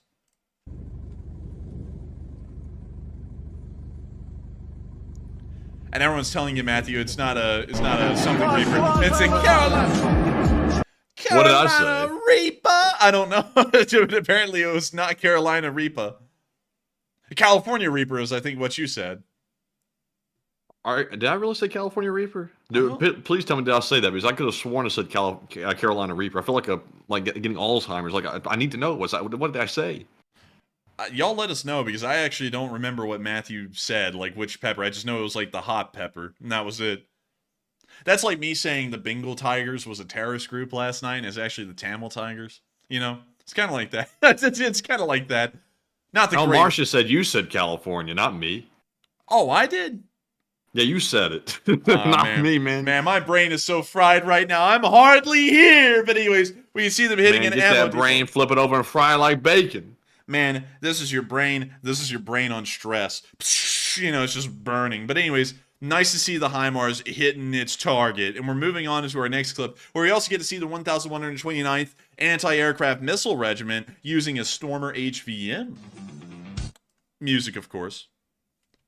And we can see the Stormer. Oh, isn't that cool? And look at it fire the Star Streak. And hitting its targets. Knocking them out. And everyone's saying we both did. Oh. I said what? Man, we both in the fryer. Someone said, Miss Disa said, speak lawyer Latin. Man, I'm speaking Latin. I'm calling Carolina, California. That's definitely not the same thing. Two very different states. They're not the same. They're not the same. I mean, one, you know, oh no, that would be a little bit too. I was about to crap on both states, and I know we're about to have people from North Carolina and California in our chat threatening to kill me for it. But I was about to be like, you know, you say California Reaper versus Carolina Reaper. You're talking about two different Reapers. We ain't talking about the peppers. You know what? We're gonna avoid the jokes because I have a feeling that North Carolina and California become mortal enemies of this channel. But moving on from that, we're now moving on into Novopetrokivka, where we got to see a Russian soldier tell us how to stay alive in the war. You know what, y'all? You know what? We got to take big risks on this channel to keep it interesting. So you know what? I'm going to tell y'all the joke. You know, the only difference in between California and North Carolina is that one state has shit on the streets just because, and the other one has shit on the streets just because, you know, no one cares. But anyways, moving on from that and into the video, people are going to be killing us now. The Californians are going to be wild and the North Carolinians are as well. We're in trouble. For multiple days, we've been fulfilling our combat mission. Now we march home. That's the effed up weather. In this effed up country, in this effed up time of the year.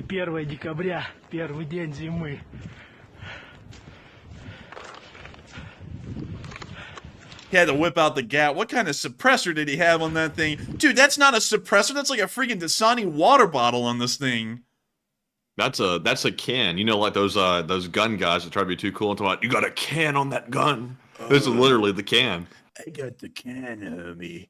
I've got the can. Dude, you know, one thing that drives me crazy, if any of y'all here run a gun store, please don't say this to anyone, because it's just a pet peeve of mine. You know, if you respect me, which I don't think you should, but if you respect me and you want my approval, when you talk about the price of things in gun stores, don't say that's going to set you back some coin.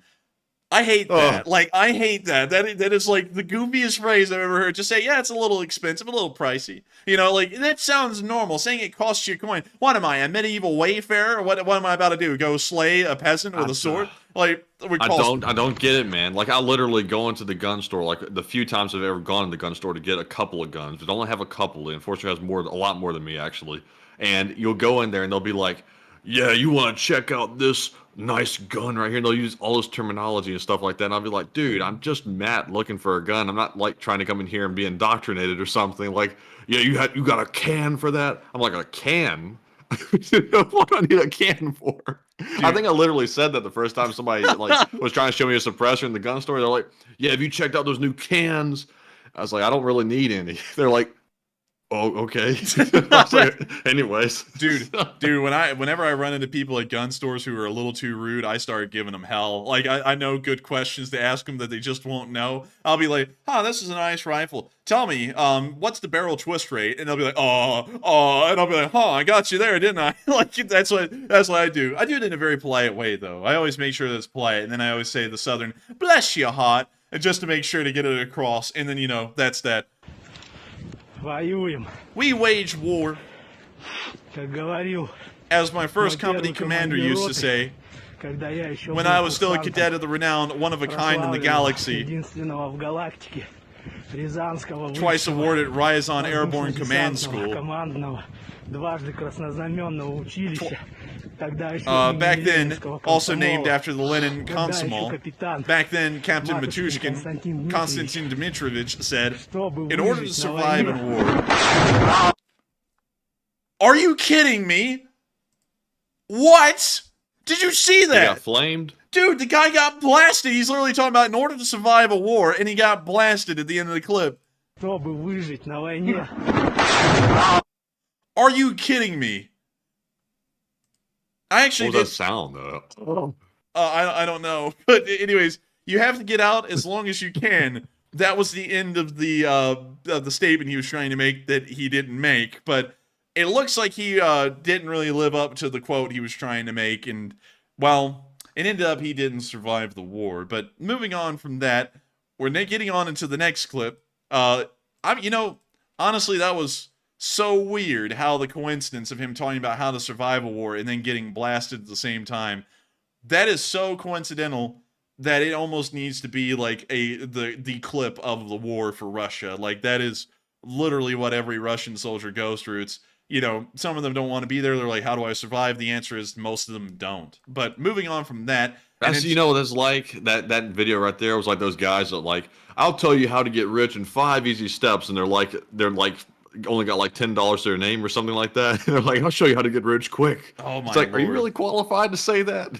Like, Dude. I'm not sure if you're qualified for this. Dude. That guy wasn't qualified either. He got smacked. Dude, the friend that everybody has that, you know, doesn't have a job, but they tell you how to invest in stocks. It's like, man. That's a finance bro. Yeah, that's the finance bro. It's like, dude, it's like, man, that's not, you've lost like $300 over the past month. You're not making money off of this, man. I know, man, but I'm going to hit it big. It's like a gambler, dude. Like a lot of the finance bros are gamblers, man. Like, they sit there and, I know I haven't hit it big yet, but one day I am. And it's like, no, you're not. But anyways, we can see a HIMARS escaping counter battery fire here near Wheelable. And Wandering said, I'll be honest, that clip was rough. It was. Honestly, I was trying to like keep that light. That was actually a pretty rough clip, thinking of like how that all went. Smooth jazz. But we can see the HIMARS firing.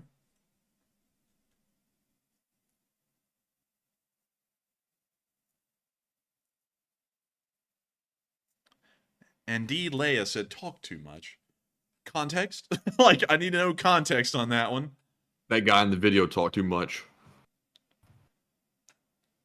Oh, it's he talked too much. He knows too much. And we can see the HIMARS getting out of there, man. Look at them. They're scooting. And we can see the Russian counter battery coming in kind of a similar location.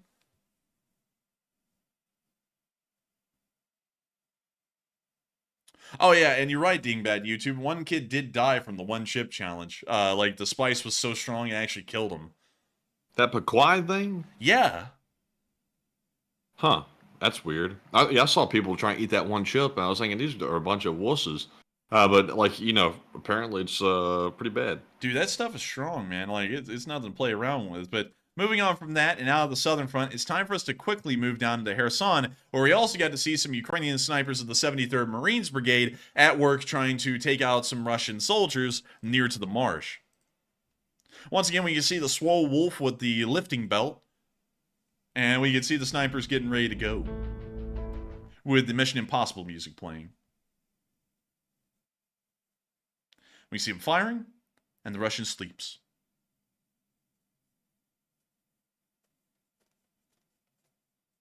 Barry Woodward said, sue the FDA. I think the FDA may have immunity from suit. I'm not really sure.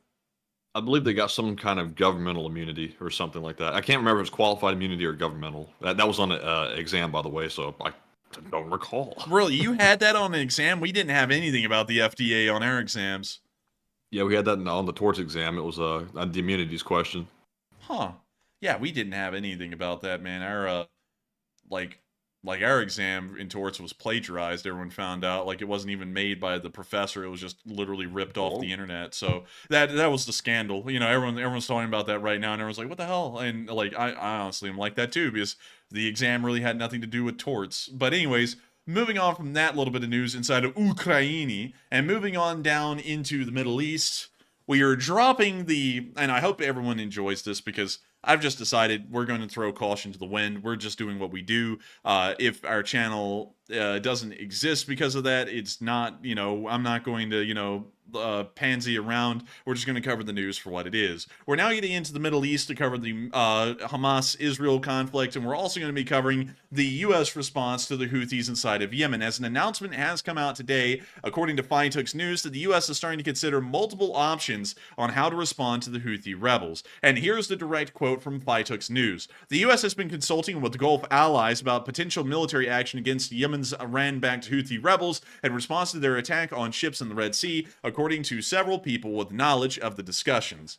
Going off of this information, it does appear very clear that the United States is going with one of the options that I brought up days ago, that we may be looking to get Saudi Arabian involvement into the Yemeni conflict to try and quash the Houthis, along with the U.S. and Yemeni government support. This is probably going to end up being the best case solution, as while many people, and I will agree with y'all, the Saudis are a questionable country, at least as far as their human rights concerns go, and also the lack of any kind of a real democratic government existing within Saudi Arabia. It is the only absolute monarchy that exists in the world at the moment. Beyond that, however, the Saudi Arabians, culturally, are very similar to the Yemeni people. They're all of the Arabian subculture group, and that's something very important to keep in mind. The United States going into situations, we have a very different cultural group that we're a part of, and the kind of solutions that we come up with to problems usually don't mesh with other cultural groups. Like, an American solution to an Eastern European problem isn't really going to work. An American solution to a Central Asian problem or an East Asian problem generally isn't going to work. In very rare instances, it has. For example, in Japan and South Korea, we have seen that U.S.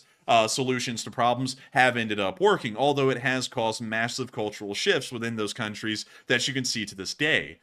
In most situations, however, those kinds of solutions just don't work. It usually requires another country from a similar cultural group to be the one to institute the changes, because it's going to be something that is understood throughout that cultural group as being a norm. That's actually something you learn in sociology, by the way, in college. I'm not even kidding. So you have to have a similar cultural group for a similar cultural issue or a problem. That's the best way to fix it.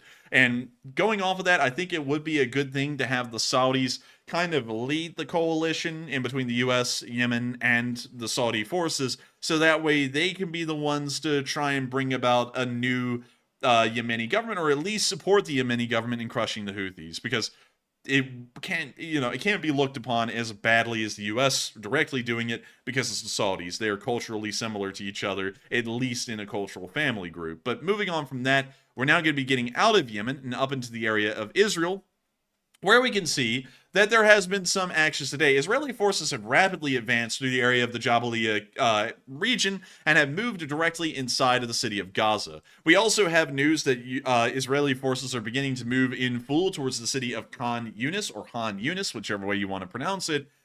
And it appears that they are going to start conducting offensive operations across the entirety of the Gaza Strip. Most of the refugees did flee south to Han Yunis, meaning that this could become a massive humanitarian issue further south, but the Israelis do have a somewhat valid justification. Discuss it in the chat what y'all think of this. Hamas began to move a lot of their armed operations and rocket launches from the area of the city of Gaza through the tunnels and into the city of Han Yunis, and now they're using Han Yunis as their main base of operations. The Israelis are now conducting offensive operations in this area of the Strip under the pretext of neutralizing and stopping Hamas militant activity within this area, although there's a high refugee presence. Let us know what y'all think. Just make sure to keep it civil. Whether you agree or disagree with people, you don't have to fight them, because and regardless of how much you yell and cuss at the other person, neither of y'all are going to be changing the situation. Just keep that in mind. Also keep that in mind when we talk about it, because we don't have a magic wand to do whatever we want in the Middle East either. But moving on from that and into the only clips that we got from Israeli forces inside of Gaza today, these all came from the area of Shajaya, which is in almost the middle of the city of Gaza itself. But we saw that the Israelis were able to find that more tunnels existed within the area. These particularly were in a classroom of a school, and they led to the inside of a mosque, which is pretty interesting to see that the tunnels are actually using the protections that the United Nations provides to get Hamas forces from one part of the city to the other. But you can also see Israeli forces inspecting the tunnel here in this picture. Moving on from that and into our next bit of news, we also got to see the 188th Brigade of the Israeli Defense Forces operating within the area of Shujaiya. I'm hoping that I pronounced that correctly. I know I'm butchering it. But here's the clip.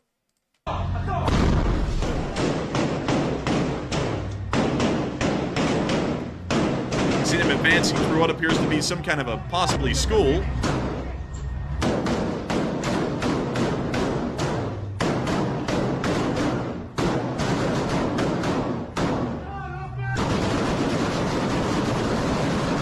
Man, they unloading lead.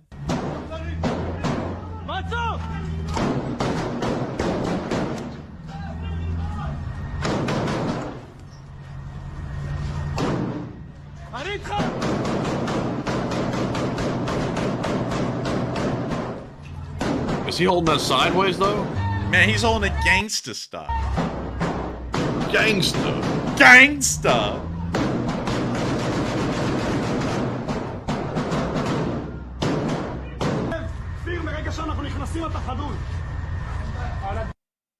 And with that, that's the end of the clip, but of course showing the ongoing fighting within that area. We're now moving on to our last clip, where we also saw that the Israelis began to call in artillery fire onto this area due to a very high presence of Hamas fighters.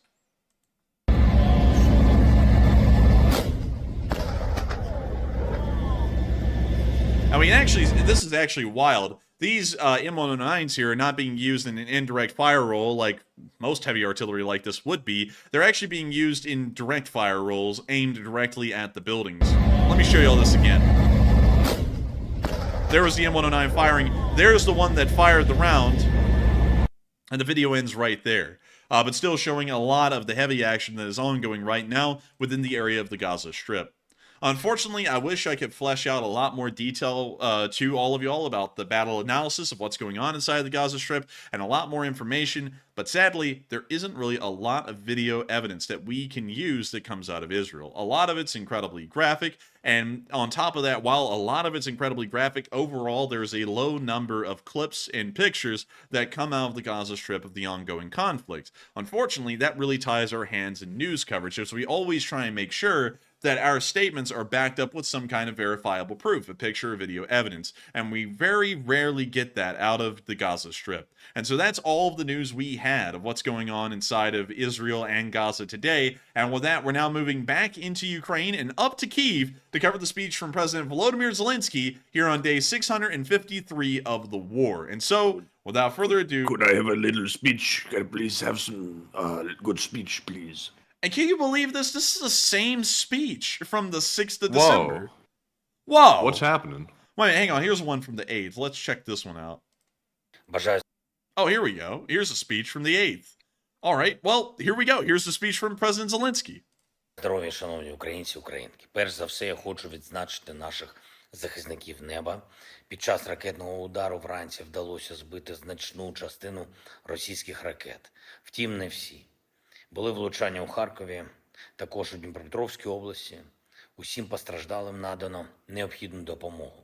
Загинула одна людина. Мої співчуття рідним та близьким. Максимально активно працюємо з партнерами заради посилення української ППО. Продовжуємо цю роботу і зараз майже кожен тиждень дає Україні нові домовленості, нові можливості. Цей російський режим повторює зло, яке вже наробив, але намагається щоразу зробити удар більш болісним. Ми це усвідомлюємо, і я дякую кожному і кожній, хто захищає Україну від шахедів, хто відбиває російські ракетні удари.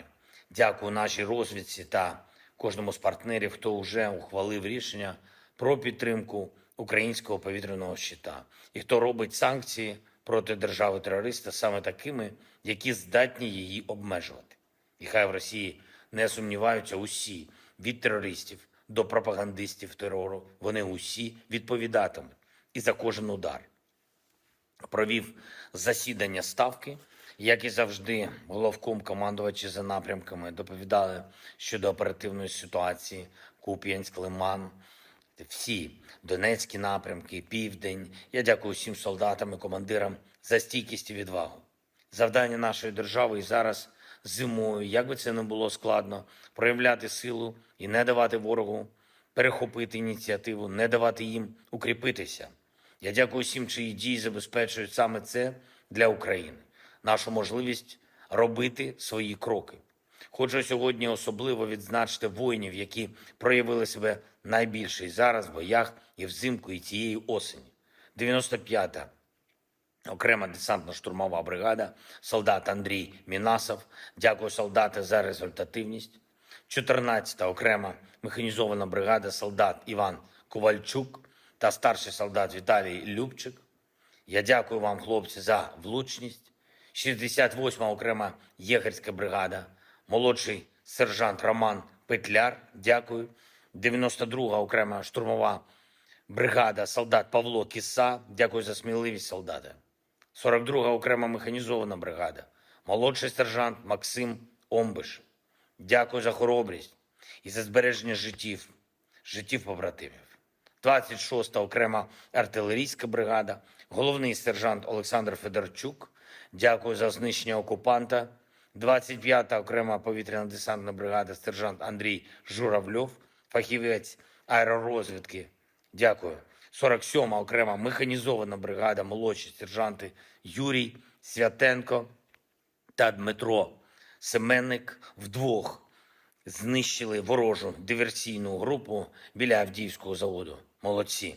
23-я окрема механізована бригада, молодший сержант Роман Луценко. Дякую за потужні бойові результати. 704-й полк радіаційного, біологічного та хімічного захисту. Старший солдат Мар'ян Порціна. Дякую за сміливість, воїни, за саме таку сміливість, яка стала символом українського захисту. Говорив сьогодні з прем'єр-міністром Естонії і про збереження підтримки України партнерами загалом, і про цілком конкретні речі, які потрібні нашій державі, нашим воїнам, щоб досягати необхідних результатів. Я вдячний за розуміння, за допомогу. Звичайно, обговорили і питання єдності Євросоюзу, передусім в контексті відкриття переговорів з Україною щодо вступу до ЄС. Україна виконує всі зобов'язання. Ми вже неодноразово це доводили. Сьогодні, до речі, Верховна Рада України ухвалила необхідні закони відповідно до рекомендацій Єврокомісії у сферах антикорупції та прав національних меншин. Враховано висновки Венеційської комісії конкретно щодо національних спільнот. Ми очікуємо, що зусилля України будуть належним чином оцінені лідерами Євросоюзу і відповідні європейські обіцянки України будуть виконані. У нас було 7 рекомендацій. Ми зробили все, що від нас чекали на грудень. І ми продовжуємо нашу активну зовнішньополітичну роботу, щоб наблизити позитив для України і щодо оборони, і щодо макрофіну, і щодо політичної та мотиваційної сили. Кожен, хто захищає свободу, потребує відчуття, що він чи вона не наодинці. Вільний світ має бути об'єднаним. І щоб бути дійсно успішною, Україна має бути донором єднання. Кожен наш зовнішньополітичний крок направлений саме на це. Зокрема, сьогодні у Києві відбулася перша зустріч учасників нашої нової міжнародної коаліції щодо повернення дітей, які були депортовані в Росію з тимчасово окупованих територій. Ми об'єднуємо заради звільнення дітей і держави, і міжнародні організації, і громадських лідерів з різних країн світу, юридичних фахівців. Я дякую усім, хто приєднався до цієї роботи вже, хто забезпечує конкретні правові результати вже. Зокрема, і ордери Міжнародного кримінального суду щодо російських посадовців і, звичайно, усім, чиє посередництво та вплив допомагають повертати дітей додому, в Україну. Ще одне. Наша розвідка, наші дипломати продовжують евакуацію громадян України з сектора Гази. Увесь день сьогодні триває виведення наших людей на безпечну територію. Ще майже 40 громадян України в безпеці. Дякую. Дякую, ГУР. Дякую нашим дипломатам. Дякую нашим друзям в регіоні. Слава усім, хто б'ється і працює заради України та українців. Слава нашому потужному народу. Слава Україні! Героям слава! And with that, that is the end of Zelensky's speech here on day 653 of the war. And that's moving us on into the second part of the stream. And so with that, what do we got, Matthew? All right, and we have just one poll to address, and the question is, do you think the Ukrainian video of Russian teaching survival tactics getting hit is real or fake? 61% said real, 39% said fake. And to me, I'll be perfectly honest with you, I forgot to include the unsure option because I would have picked that one. I really couldn't tell. It was a little bit too perfect almost to be completely believable, but at the same time, I wouldn't put it past the Russians to do something stupid like that and then get hit because, you know, they're prone to do stupid things. But Enforcer, what say you? I would say I actually believe the clip is real. It looked real. It seemed pretty real. If we go back and look at it, it looked pretty real. Let's go back and look at it real quick. And listen to that, you know, or whatever noise he makes. So let's see here. Someone's going to be like, that's raw. It is. Выжить на войне. So let's see here. Oh, yeah, it's real. You can see the camera actually panning from the explosion right there. Wait, hang on. Let me make sure.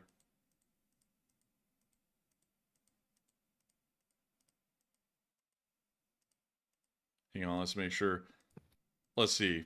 Really tough to tell, actually. I can't really tell. Because... A good quality editor could have pulled this off. But, you know, there's no telling. There's no telling. I'm going to go with I think it's real. Because, you know, I believe. Cougar Town. Oh, man. What a name. I don't know why I just read that off. Cougar Town. Yeah, Cougar Town said it's real. And you know what? It's as real as Cougar Town. And so with that, I hope that does address that well. And we're on to the next one. All right, and with that being said, we are fresh out of poll questions. So we're moving into our super chat questions. And up first, we have a massive $100 donation from Mark CV's Passem Parabellum. And Mark left to go attend a family dinner. But Mark, thank you very much for that very generous support and helping to keep us running. He says the 175 million military aid to Ukraine is not evidence of Congress functional. It's a tail off of the funds previously approved, and there's $7.6 billion of presidential discretion annually. And I thank you so much for the massive support, Mark, and also clarifying that, because While I will admit I do try and pay attention to American politics solely for the reason of making sure we avoid particular topics on the stream, I do thank you for clarifying that for me, because I don't look that deep into it to actually know that kind of stuff. Because honestly, to me, American politics is a cesspit, and I just generally try and avoid it. If y'all voted for me as, say, a representative of the state of Alabama, and I was in Congress, that will largely be the way I dealt with politics too. Not really going to be a lot of frenzy crony crap going on, because, I honestly am not a big fan of that, especially with what Congress does.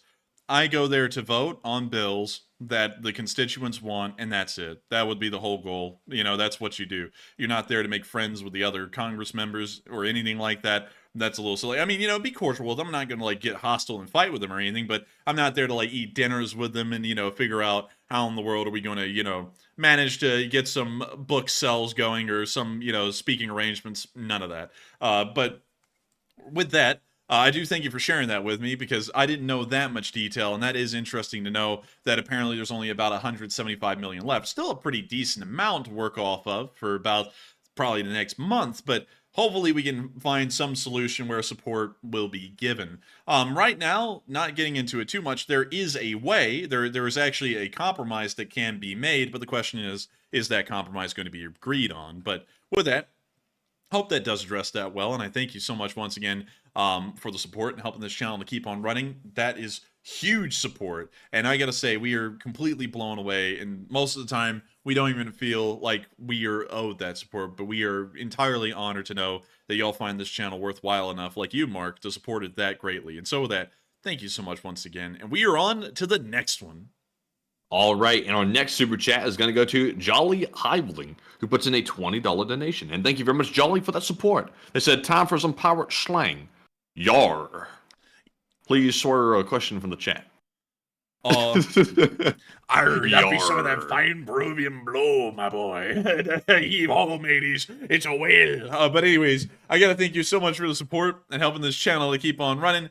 If it wasn't for folks like you, you know what we wouldn't be able to do? Get that live chat right now. Folks like you, I gotta say, I remember who did it. It was Tang and Bright Geary or BC Skyman, one or the other. I think they both did it on the same night, but they were the ones who started the address a live chat trend in the super chats. And I gotta say, that is so overly nice of y'all. I've never seen it anywhere else on YouTube, where people support this channel and they don't even really want their own comment to be addressed too much. They want someone else's comment to be addressed. And I think that is one of the kindest things and really special in the LSA, because I really haven't seen it anywhere else. But still, thank you so much once again for the support and helping this channel to keep on running. And we will make sure to grab a live chat. And also, yar! But with that, what do we got, Matthew? All right, and before we get that live chat, I'm just curious, Enforcer, because I took political science, so I'm versed in this pretty decently. But did you know, as president, that one of the main considerations the president has to take when making the decision is how they're going to deal with foggy bottom? And do you know what that means? I feel like this is a joke. You're lining me up. No, it's actually serious. Well, I actually have never heard of foggy bottom. Please tell me about it. Interesting. Well, no, it's for real. Like, I'm being serious. Like, it's a region in D.C. Where a lot of the intel people hang out and stuff like that. Oh, and wait, hang on. I know where that is. It's like over here somewhere, isn't it? Yeah, and when I say you have to deal with foggy bottom, that means you have to deal with basically the powers to sort of compete with the presidency in making decisions that might end up turning on you later and coming back to bite you. Interesting. I've never heard of that before. There's a whole spill to it. It gets pretty deep. I'm trying to find Foggy Bottom because it's somewhere near Georgetown. I know that, but I don't know where. Dang, I can't find it. But it's over here. Oh, wait a minute. There it is. Right here. There it is. Foggy Bottom. Foggy Bottom. It's right here. Let's go look at pictures. Pretty posh, actually. Pretty nice place. Look at that. They got little Lego houses. I mean, what is that? Like 600 square feet? I mean, it's probably like $3 million is where it is.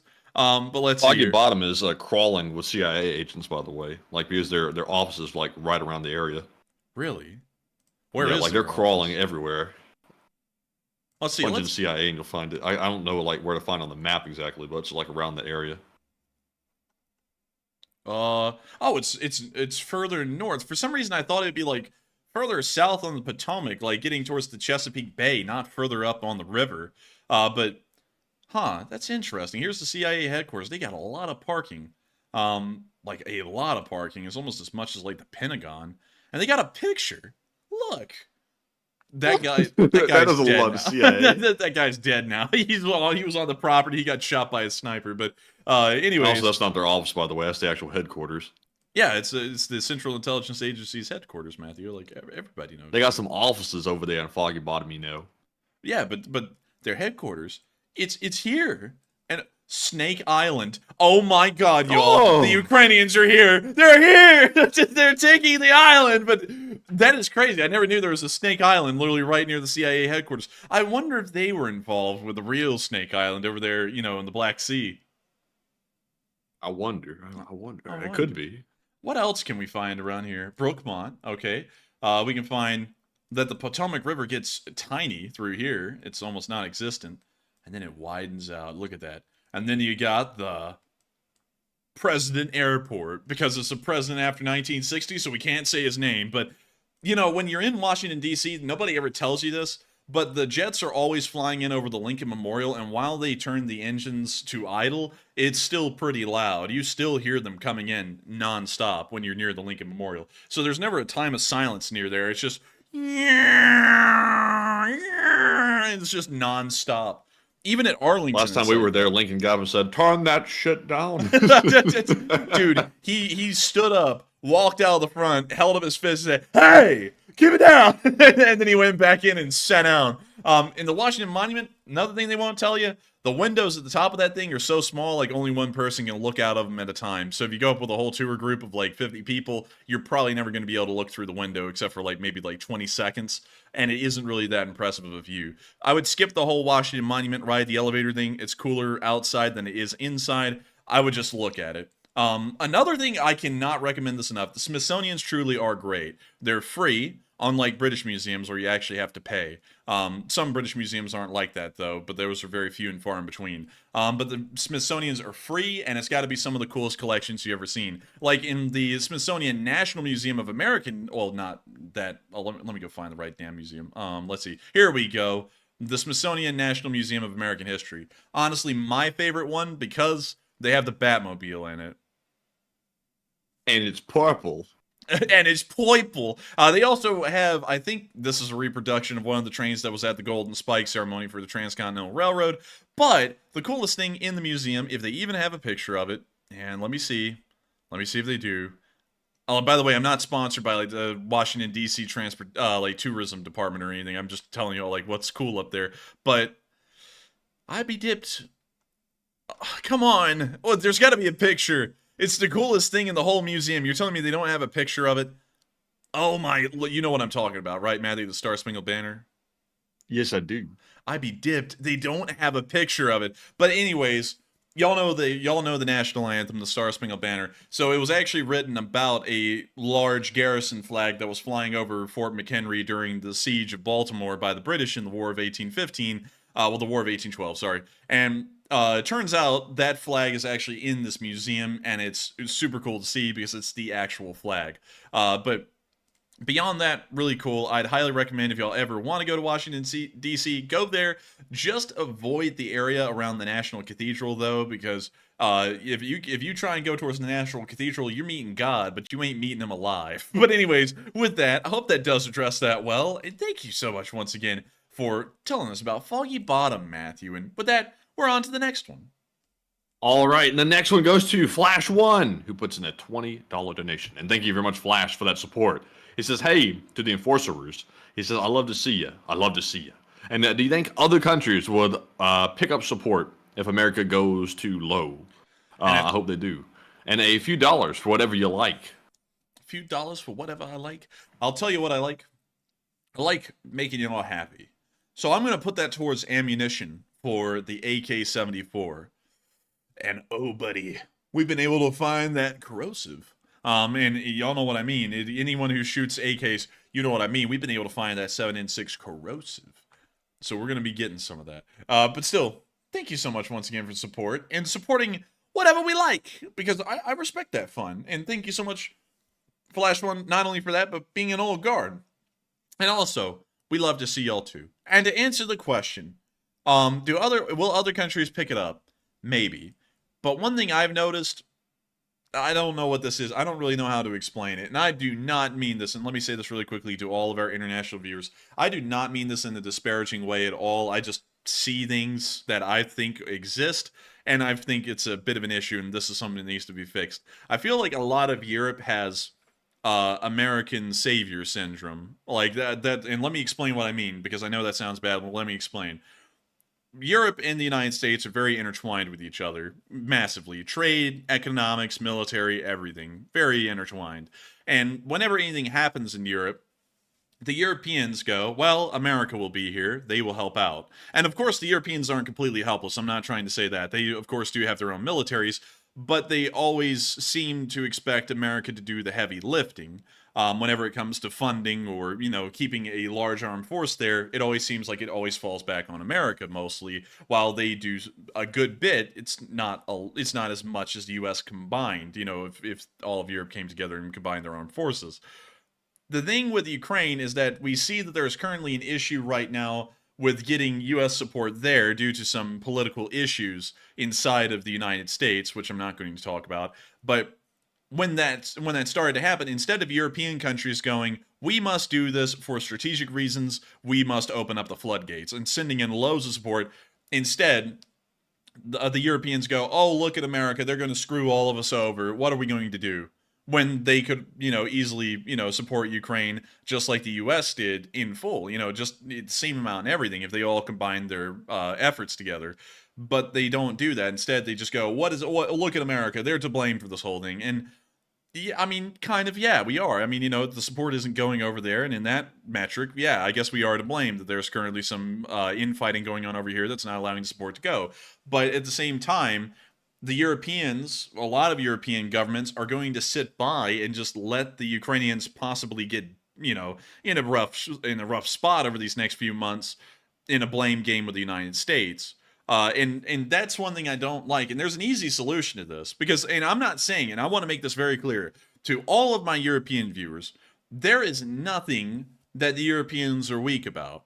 Every European nation has one of the largest economies in the world. They have some of the highest GDPs per capita. They have had pretty decent, sizable militaries in the past. The UK, Germany, France, Poland. Poland, hell, they're getting one of the largest militaries in Europe right now.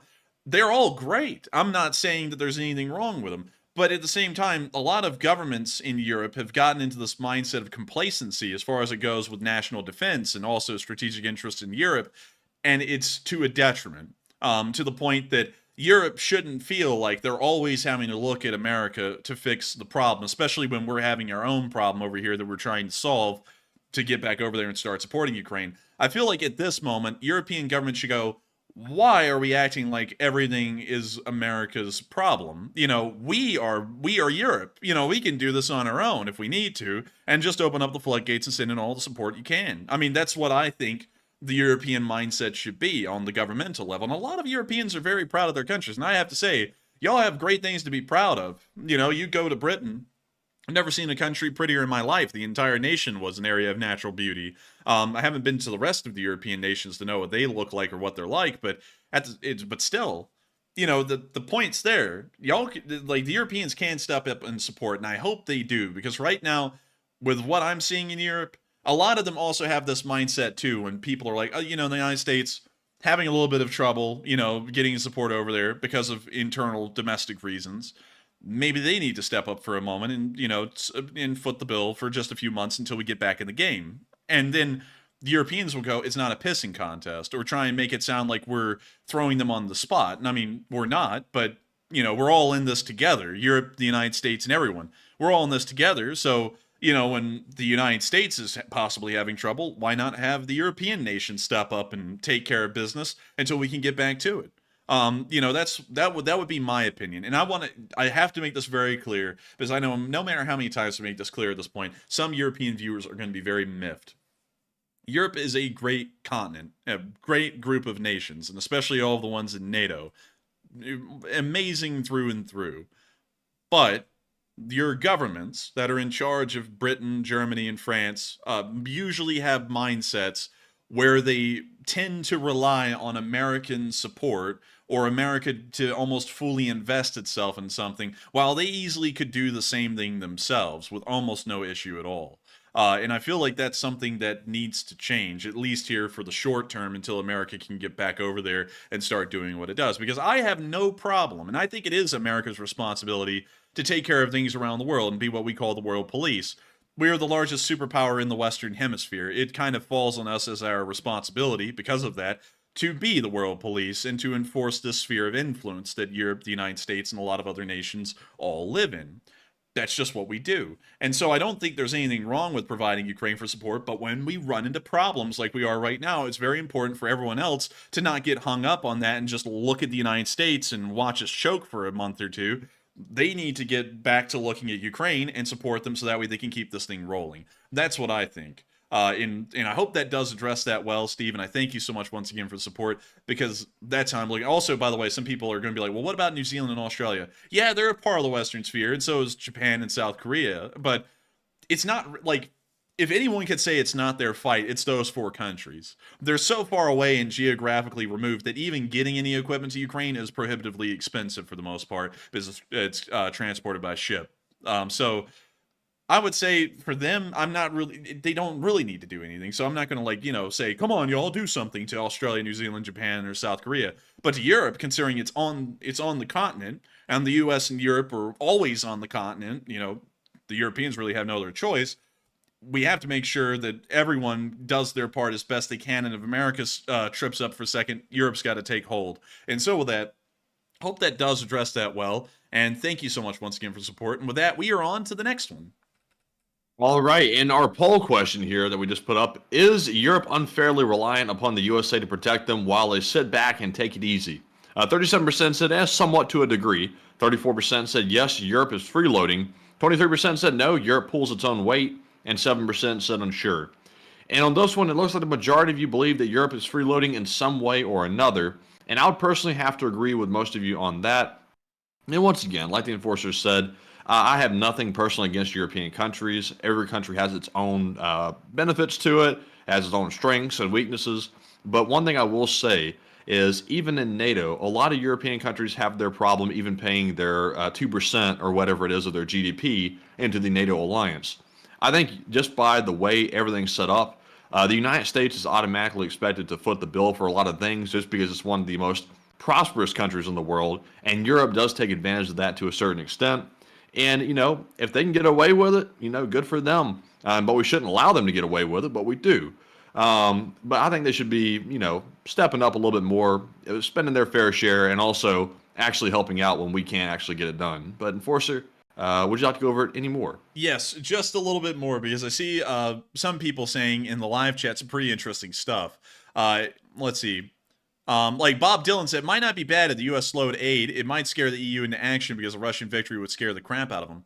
You would think that. I mean, that's what I would think, Bob, but we're not really seeing that much. We're kind of seeing that instead of being proactive and stepping forward, in a lot of I gotta say, it's just so weird. I don't get it, because a lot of European a lot of European politicians and leaders will say things like, we don't rely on the Americans for anything. We can pull our own any day of the week without America. I don't know why they say that. It's just like, it's that passive aggressive pissing contest where it isn't an official one, but they still want to try and put America in its place for some reason. But then at the same time, when we aren't there, and then European nations have to pull their own weight for their own strategic interests, then all of them go, well, look at what America's doing. They're not here. And it's like, you can't do it both ways. You're either wanting us to be there and pull the weight nonstop, and we're going to all be under that mindset, or y'all are equal to America, and y'all can also pull the weight when we can't pull the weight for some odd reason. That's what I think.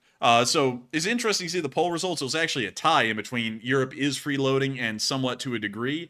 But I hope that changes here soon, because I think that if anyone is concerned about the strategic interests of Europe, it should be Europe. But with that, I hope that does address that well. And also, Certain Def, you were right. Macron is always the one spearheading, oh, Europe is Europe. We don't need America. As then, he goes and crawls up to Xi, and he's like, oh, I love Xi. We ought to all become friends with China. And it's like, but I thought y'all were Europe. You were on your own. But anyways, with that, we are on to the next one.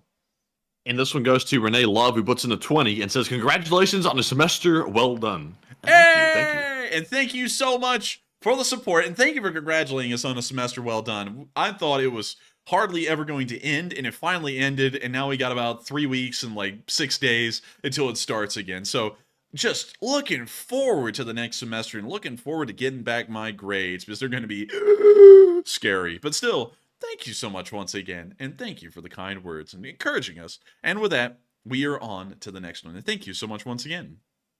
And the next one goes to Butchie777, who puts in the 20 as well and says, "Sending some respect from across the pond. I'm glad your exams are over and hope you can have a stress-free Christmas.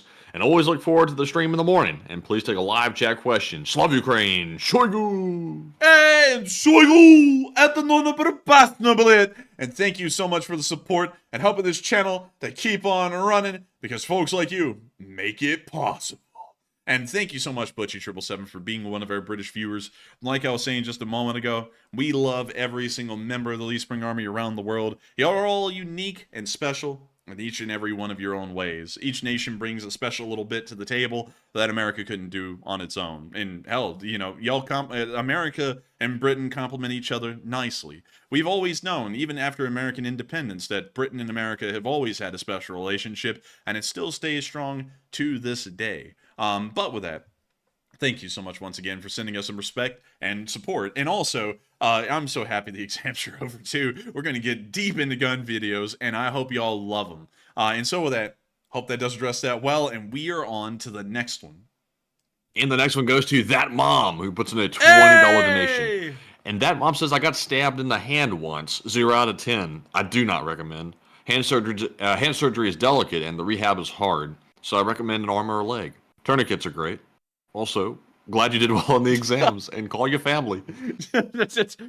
Blunt force trauma is pretty terrible. Anyways, happy Thanksgiving. But still, thank you so much for the support, That Mom, and keeping the channel running. And I wouldn't want to get stabbed. That's one thing that kind of freaks me out, is like having your toes or your fingers like amputated. Or, you know, removed somehow, some way. That always freaks me out, because I don't like the idea of losing function of my hands or my feet. Because they're so important to just daily life. Like, think of everything you have to use your hands and also how you have to walk everywhere. So losing a foot or a hand or anything, I would hate that. And I hate to hear that you had to go through that. And that must have sucked. Honestly, getting severely injured anyway sucks massively. But I feel like some of them do suck a little less. But getting injured in the hand, nah, that's kind of like mid-range, getting on up there to really bad. But also, thank you so much once again for wishing, thanking us, saying that you were glad that we did well on the exams. We don't know, actually. We don't get the grades back, I think, until like a week after the next semester starts. But hopefully they're good. I'm hoping they're good, because, you know, I put in some blood, sweat, and tears into this channel. It's not those finals, so hopefully they went well. And so with that, thank you so much once again. I hope that does address that well, and we are on to the next one. And the next one goes to Hoodoo Texas, longtime channel supporter, who puts in a $20 donation.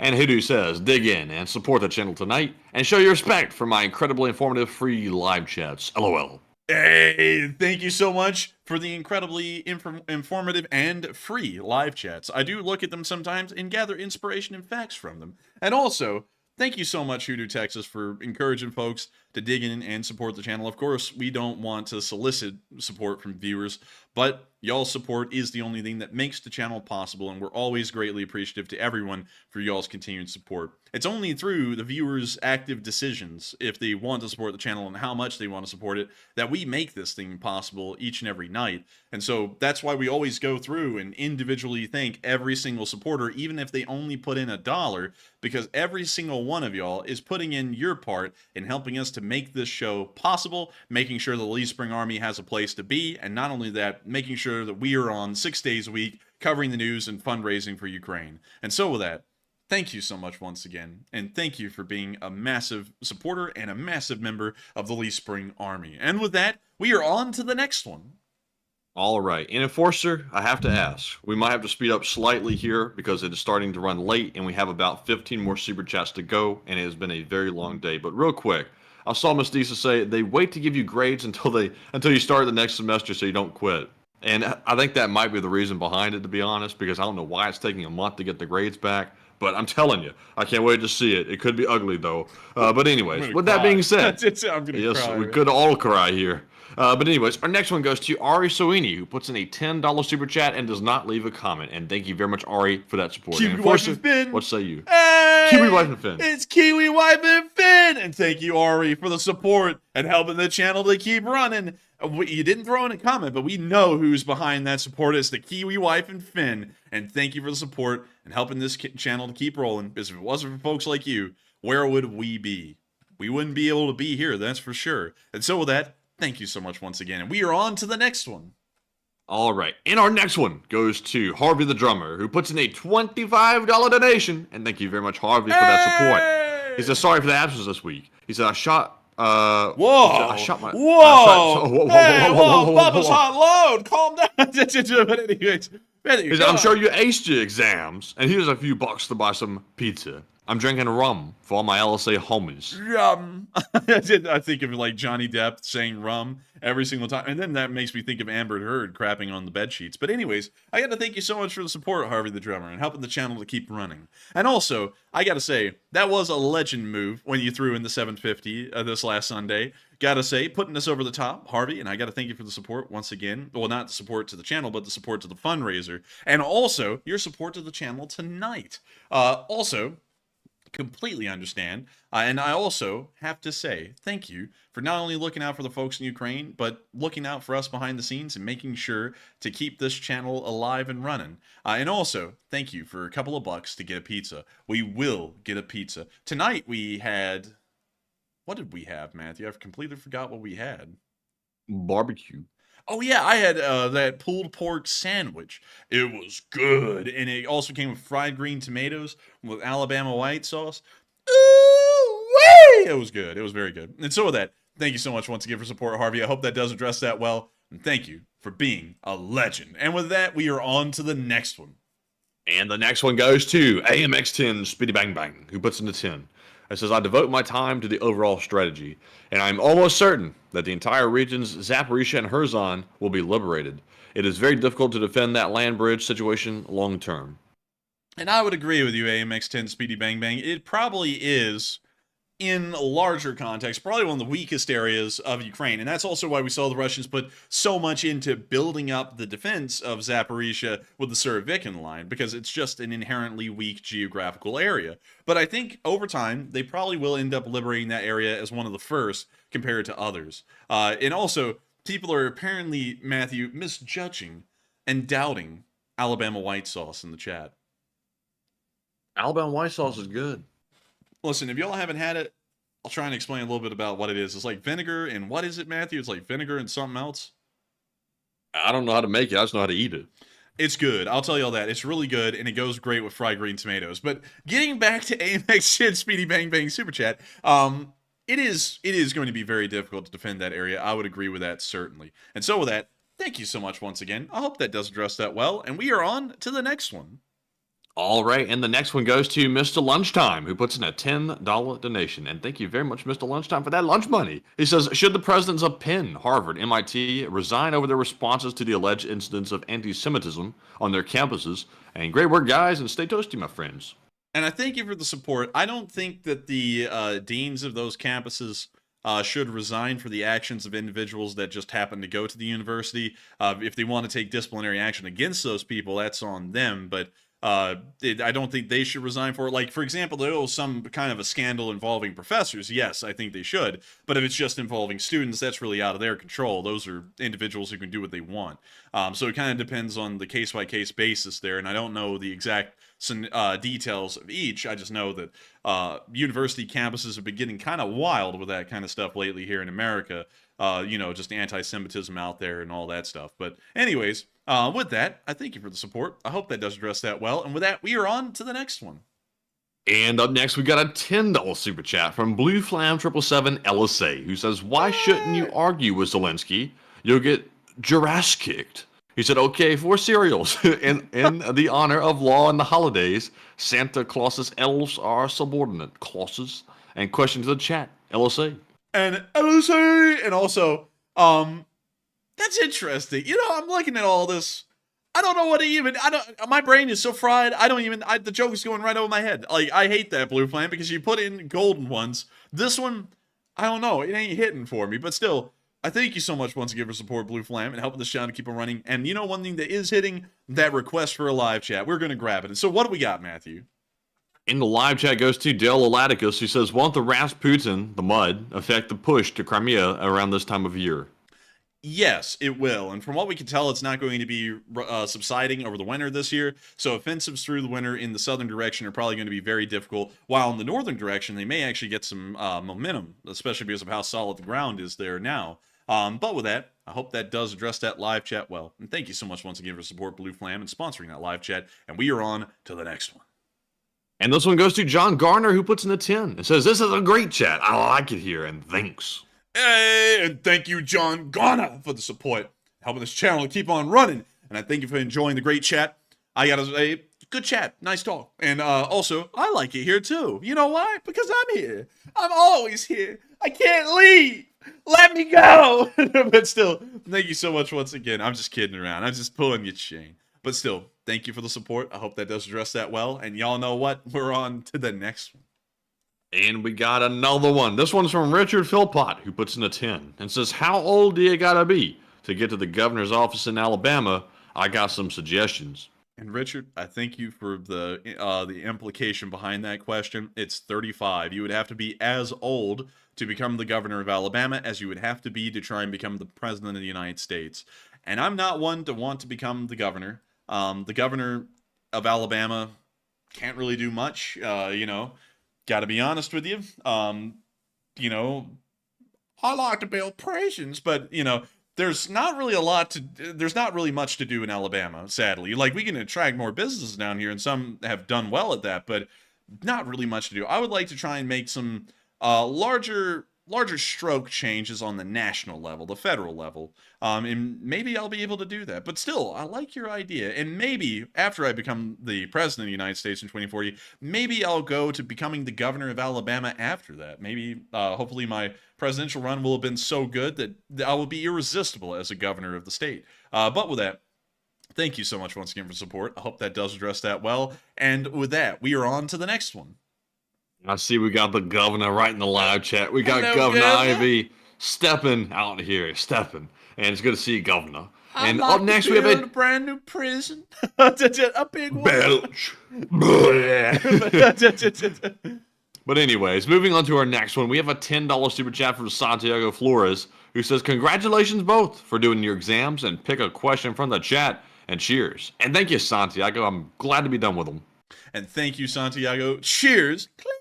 And I'm glad to be done with them too, because I was just, I gotta tell y'all. Oh man, I'm telling you, I'm still mentally burnt out. Oh man, I get no respect around here. I work 60 hours a week on YouTube, and then you know what they want me to do? They want me to put 40 hours into law school. Oh man, I'm telling you, I was a wild wreck, I tell you. Oh man, I can hardly handle it. But still, thank you so much once again for support, Santiago. And with that, what do we got, Matthew? And this one goes to Rob Eisman, who says, I forgot to ask, did you hear about the Russian aircraft shot down over the Black Sea by a Patriot missile? No, I didn't. I'll have to look into that a little bit more because I haven't heard anything about that. Hair nor hide, Rob Eisman. And thank you for sharing that with me and tipping me off so that way I can go and see if the Russian jet was tipped out of the air. And so with that, thank you so much once again. And with that, we are on to the next one.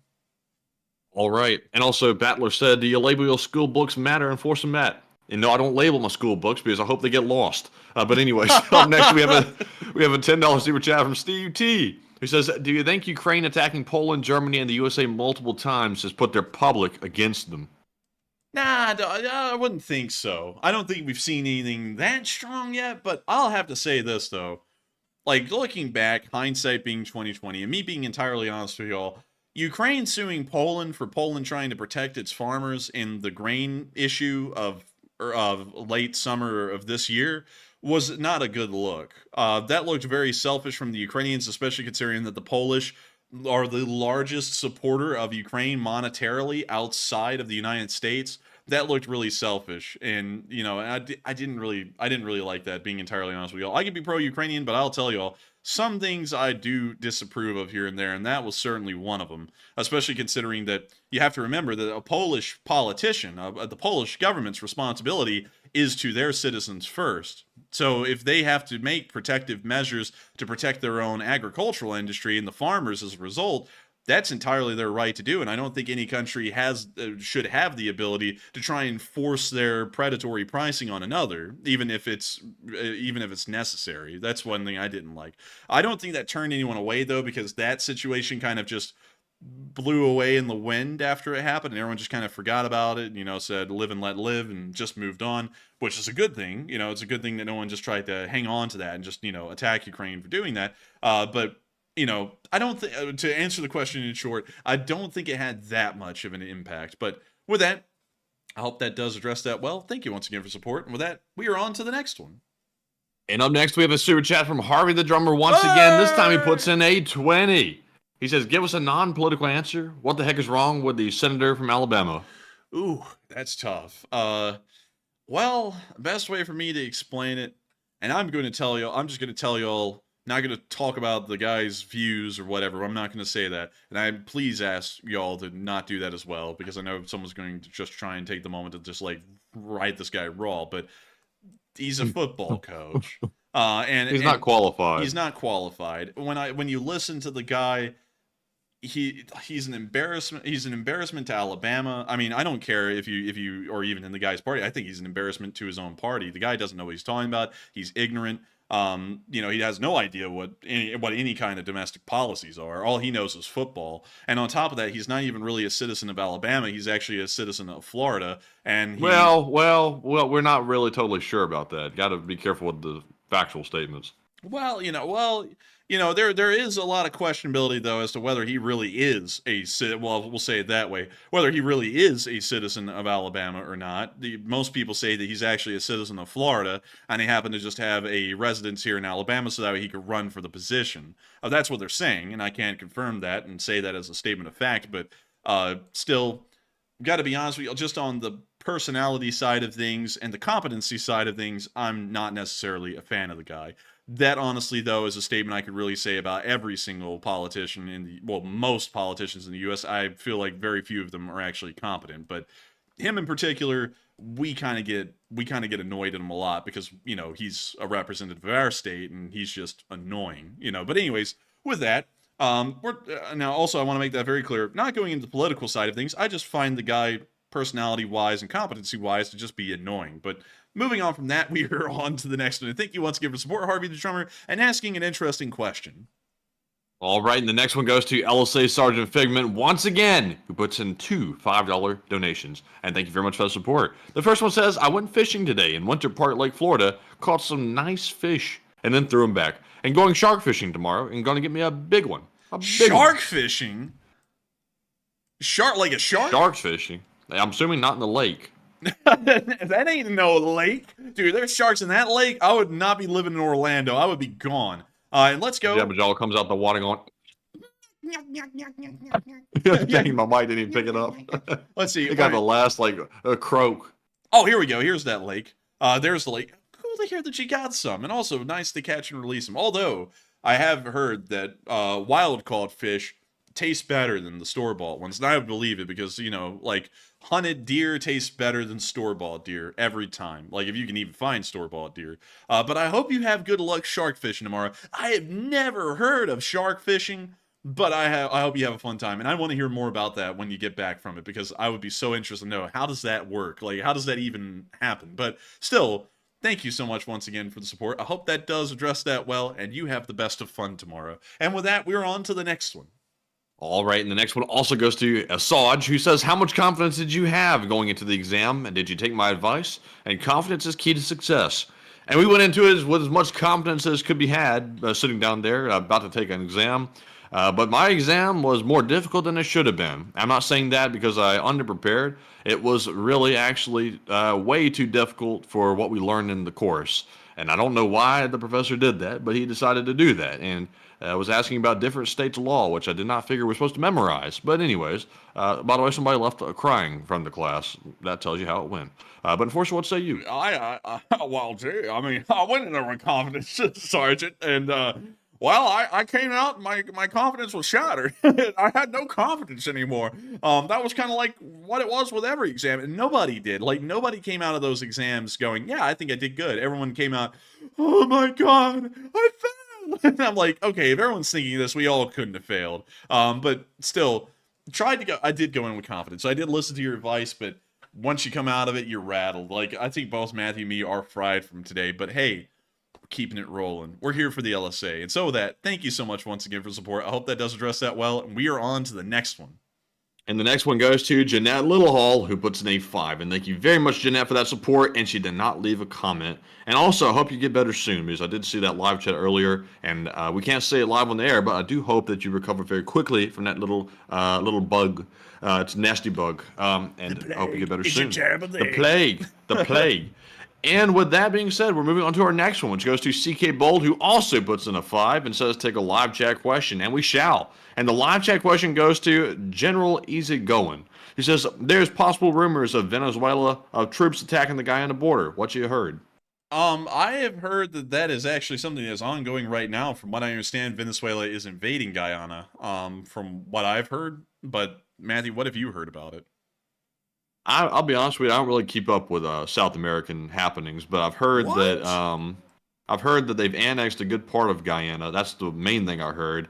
And the U.S. is starting to fly our planes down there to try to, ward them off, but it's apparently not working.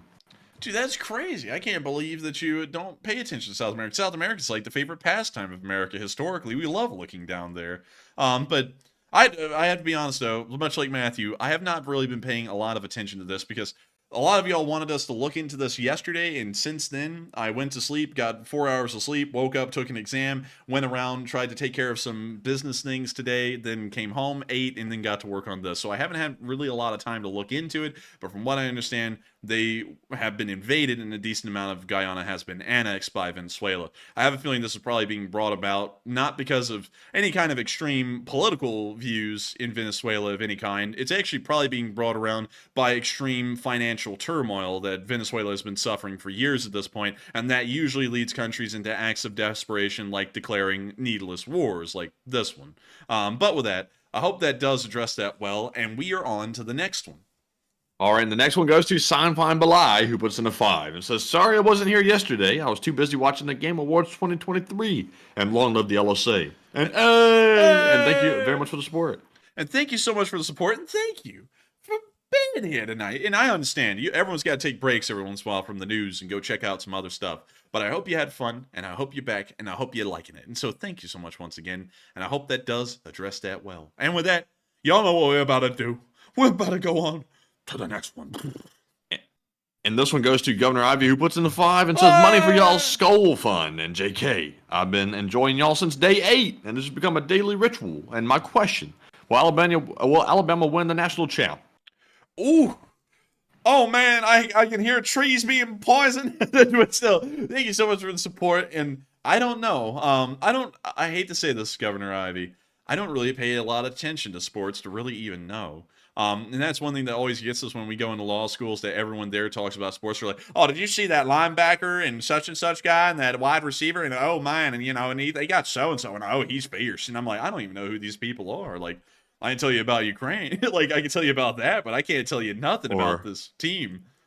Or, hey, man, where you going to go get wasted tonight? Bro, you go into the supermarket?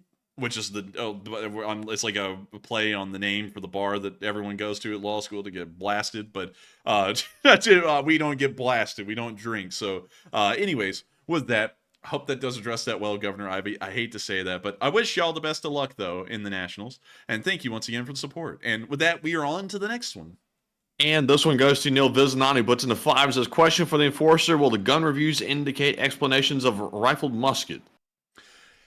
Yes, that still haunts me to this day. I officially apologized. I am so sorry, but I will eventually try and get to talking about rifled muskets, because that is something I was wrong on back in the day and started learning a good bit about too. And so with that, thank you so much once again. I hope that does address that well, and I like that you still remember that from months ago. I remember you too, pal. But with that, we're on to the next one. And the next one also goes to Governor Ivey. He puts in the 5. He says, did y'all hear about the Mississippi governor's mansion getting hit by a tornado? It practically destroyed the whole trailer park.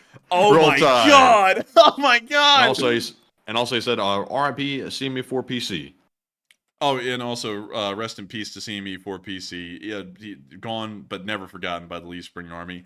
And getting to that joke, and I gotta say, I didn't see that coming about the whole trailer park thing. I thought he was being serious, but no, I haven't seen that, but I wouldn't doubt it. And also, sounds like, according to what Governor Ivey's saying here, sounds like Alabama's about to go to war with Mississippi over that comment, or Mississippi's about to invade us over that, one or the other. But still, thank you so much once again for support. I hope that does address that well. And we are on to the next one. And this one goes to Neil Vizanant, who puts in the 5 and says the problem with the deans is they said that when the people start asking questions about anti-Israel stuff on campus, just FYI. Wait a minute, reread that again? They said, and the problem with the deans is what they said when people started asking questions about the anti-Israel stuff on campus, just FYI. Oh, I'm sorry. I hate to say this. I don't really pay a lot of attention to deans. Usually, my experience with deans has not been too well, to the point I don't really care about them. But to answer that, I would say if their comments were very off color, and it sounds like they were, I would demand that they tendered their resignations just based off of that, because the modern world is into the concept of not discriminating against people for any reason, and I believe in that entirely. I think that's a great thing. But if we're going to start allowing discrimination of certain kinds against certain groups of people just because it's in vogue, I don't feel like that's fair, and that doesn't really belong in the major philosophy of the modern Western world, where we don't discriminate against people for their religion or their race or anything like that. That sounds like, hell, it sounds like we're going down a bad path if people start going down, say, racism or anti-Semitism or anything like that. It's wrong in every way to every group. But with that, I hope that does address that well. And thank you once again for the support. And we are on to the next one. And this one go, and also by the way, folks, I have to say I'm getting extremely exhausted, so I apologize if I'm sounding a little bit worn out, but I am at my wits' end, because I woke up at about 5:30 or 6 this morning, and I've been going all day. Now it's 12, so I think I'm at my limit. Man, but anyways, moving on. But you know how I'm keeping going? I'm jacked on caffeine. I drank like a whole 12-ounce cup tonight. I'm just riding it through. Indeed. And anyways, moving on to our live chat questions. We have our Morse code decoders of the stream first. We have Cliff Simonson, Mark Hodges, Earl Bernew, Paul Schultz, Kevin J, Rumpelstiltskin, Toxic Bananas, and Tightlines LSO. The whole roster. They said the Morse code decode tonight says, put an LSA in the chat for the Lee Spring Army making it to a second Christmas. Long live the LSA. And that's the sound of money. And that's a dead on the nail. That is the Morse code message of the night. And I gotta thank y'all for getting that correct, because Christmas is only about 16 days away. And can y'all believe it or not, we made it to the second Christmas. And so thank you once again, everyone, for deciphering the Morse code. And let's get Harvey the Drummer super chat, and then we're going to get 3 live chats and round out tonight's stream. And Harvey the Drummer puts in a 10 and says, now, hold up. The Mississippi governor's lemon tree room in the mansion got wiped out, but he still has running water. Wait a minute, so it really did get hit? Apparently so. Apparently. I would look at it, but we are running massively under time. But still, overtime, actually. But still, thank you so much once again for support, helping this channel to keep on running.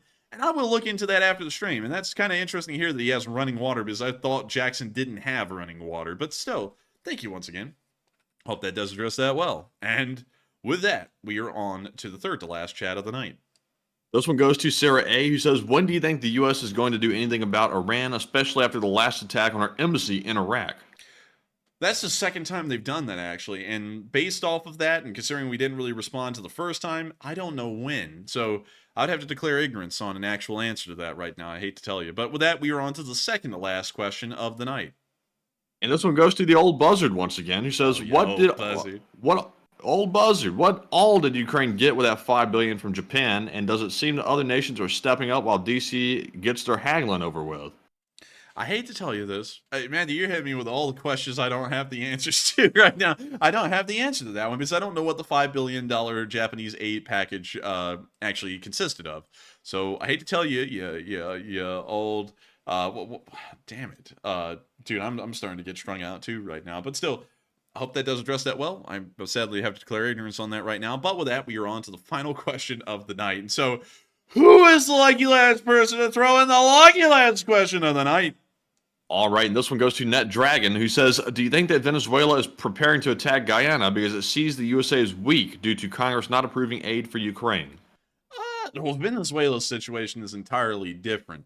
And I feel like they're doing that due to severe economic strain, not because they think America is looking weak for any reason. It's just probably that they're, trying to come up with anything to try and save the nation at this point. Because if y'all haven't been paying attention to Venezuela economically, they went from being one of the wealthiest countries in South America to now they are the poorest. And it looks like there's no recovery anytime soon for that.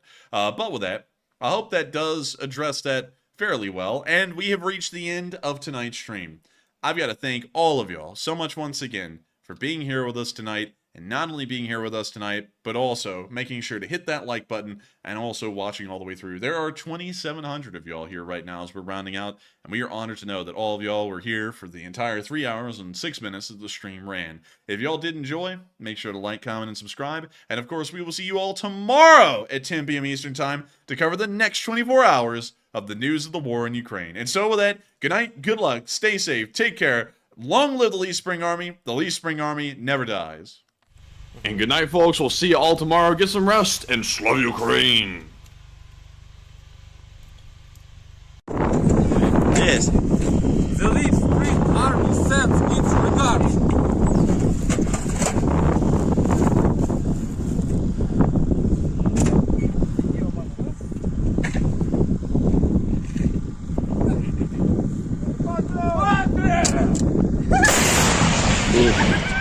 Русский военный корабль. Предлагаю сложить оружие и сдаться.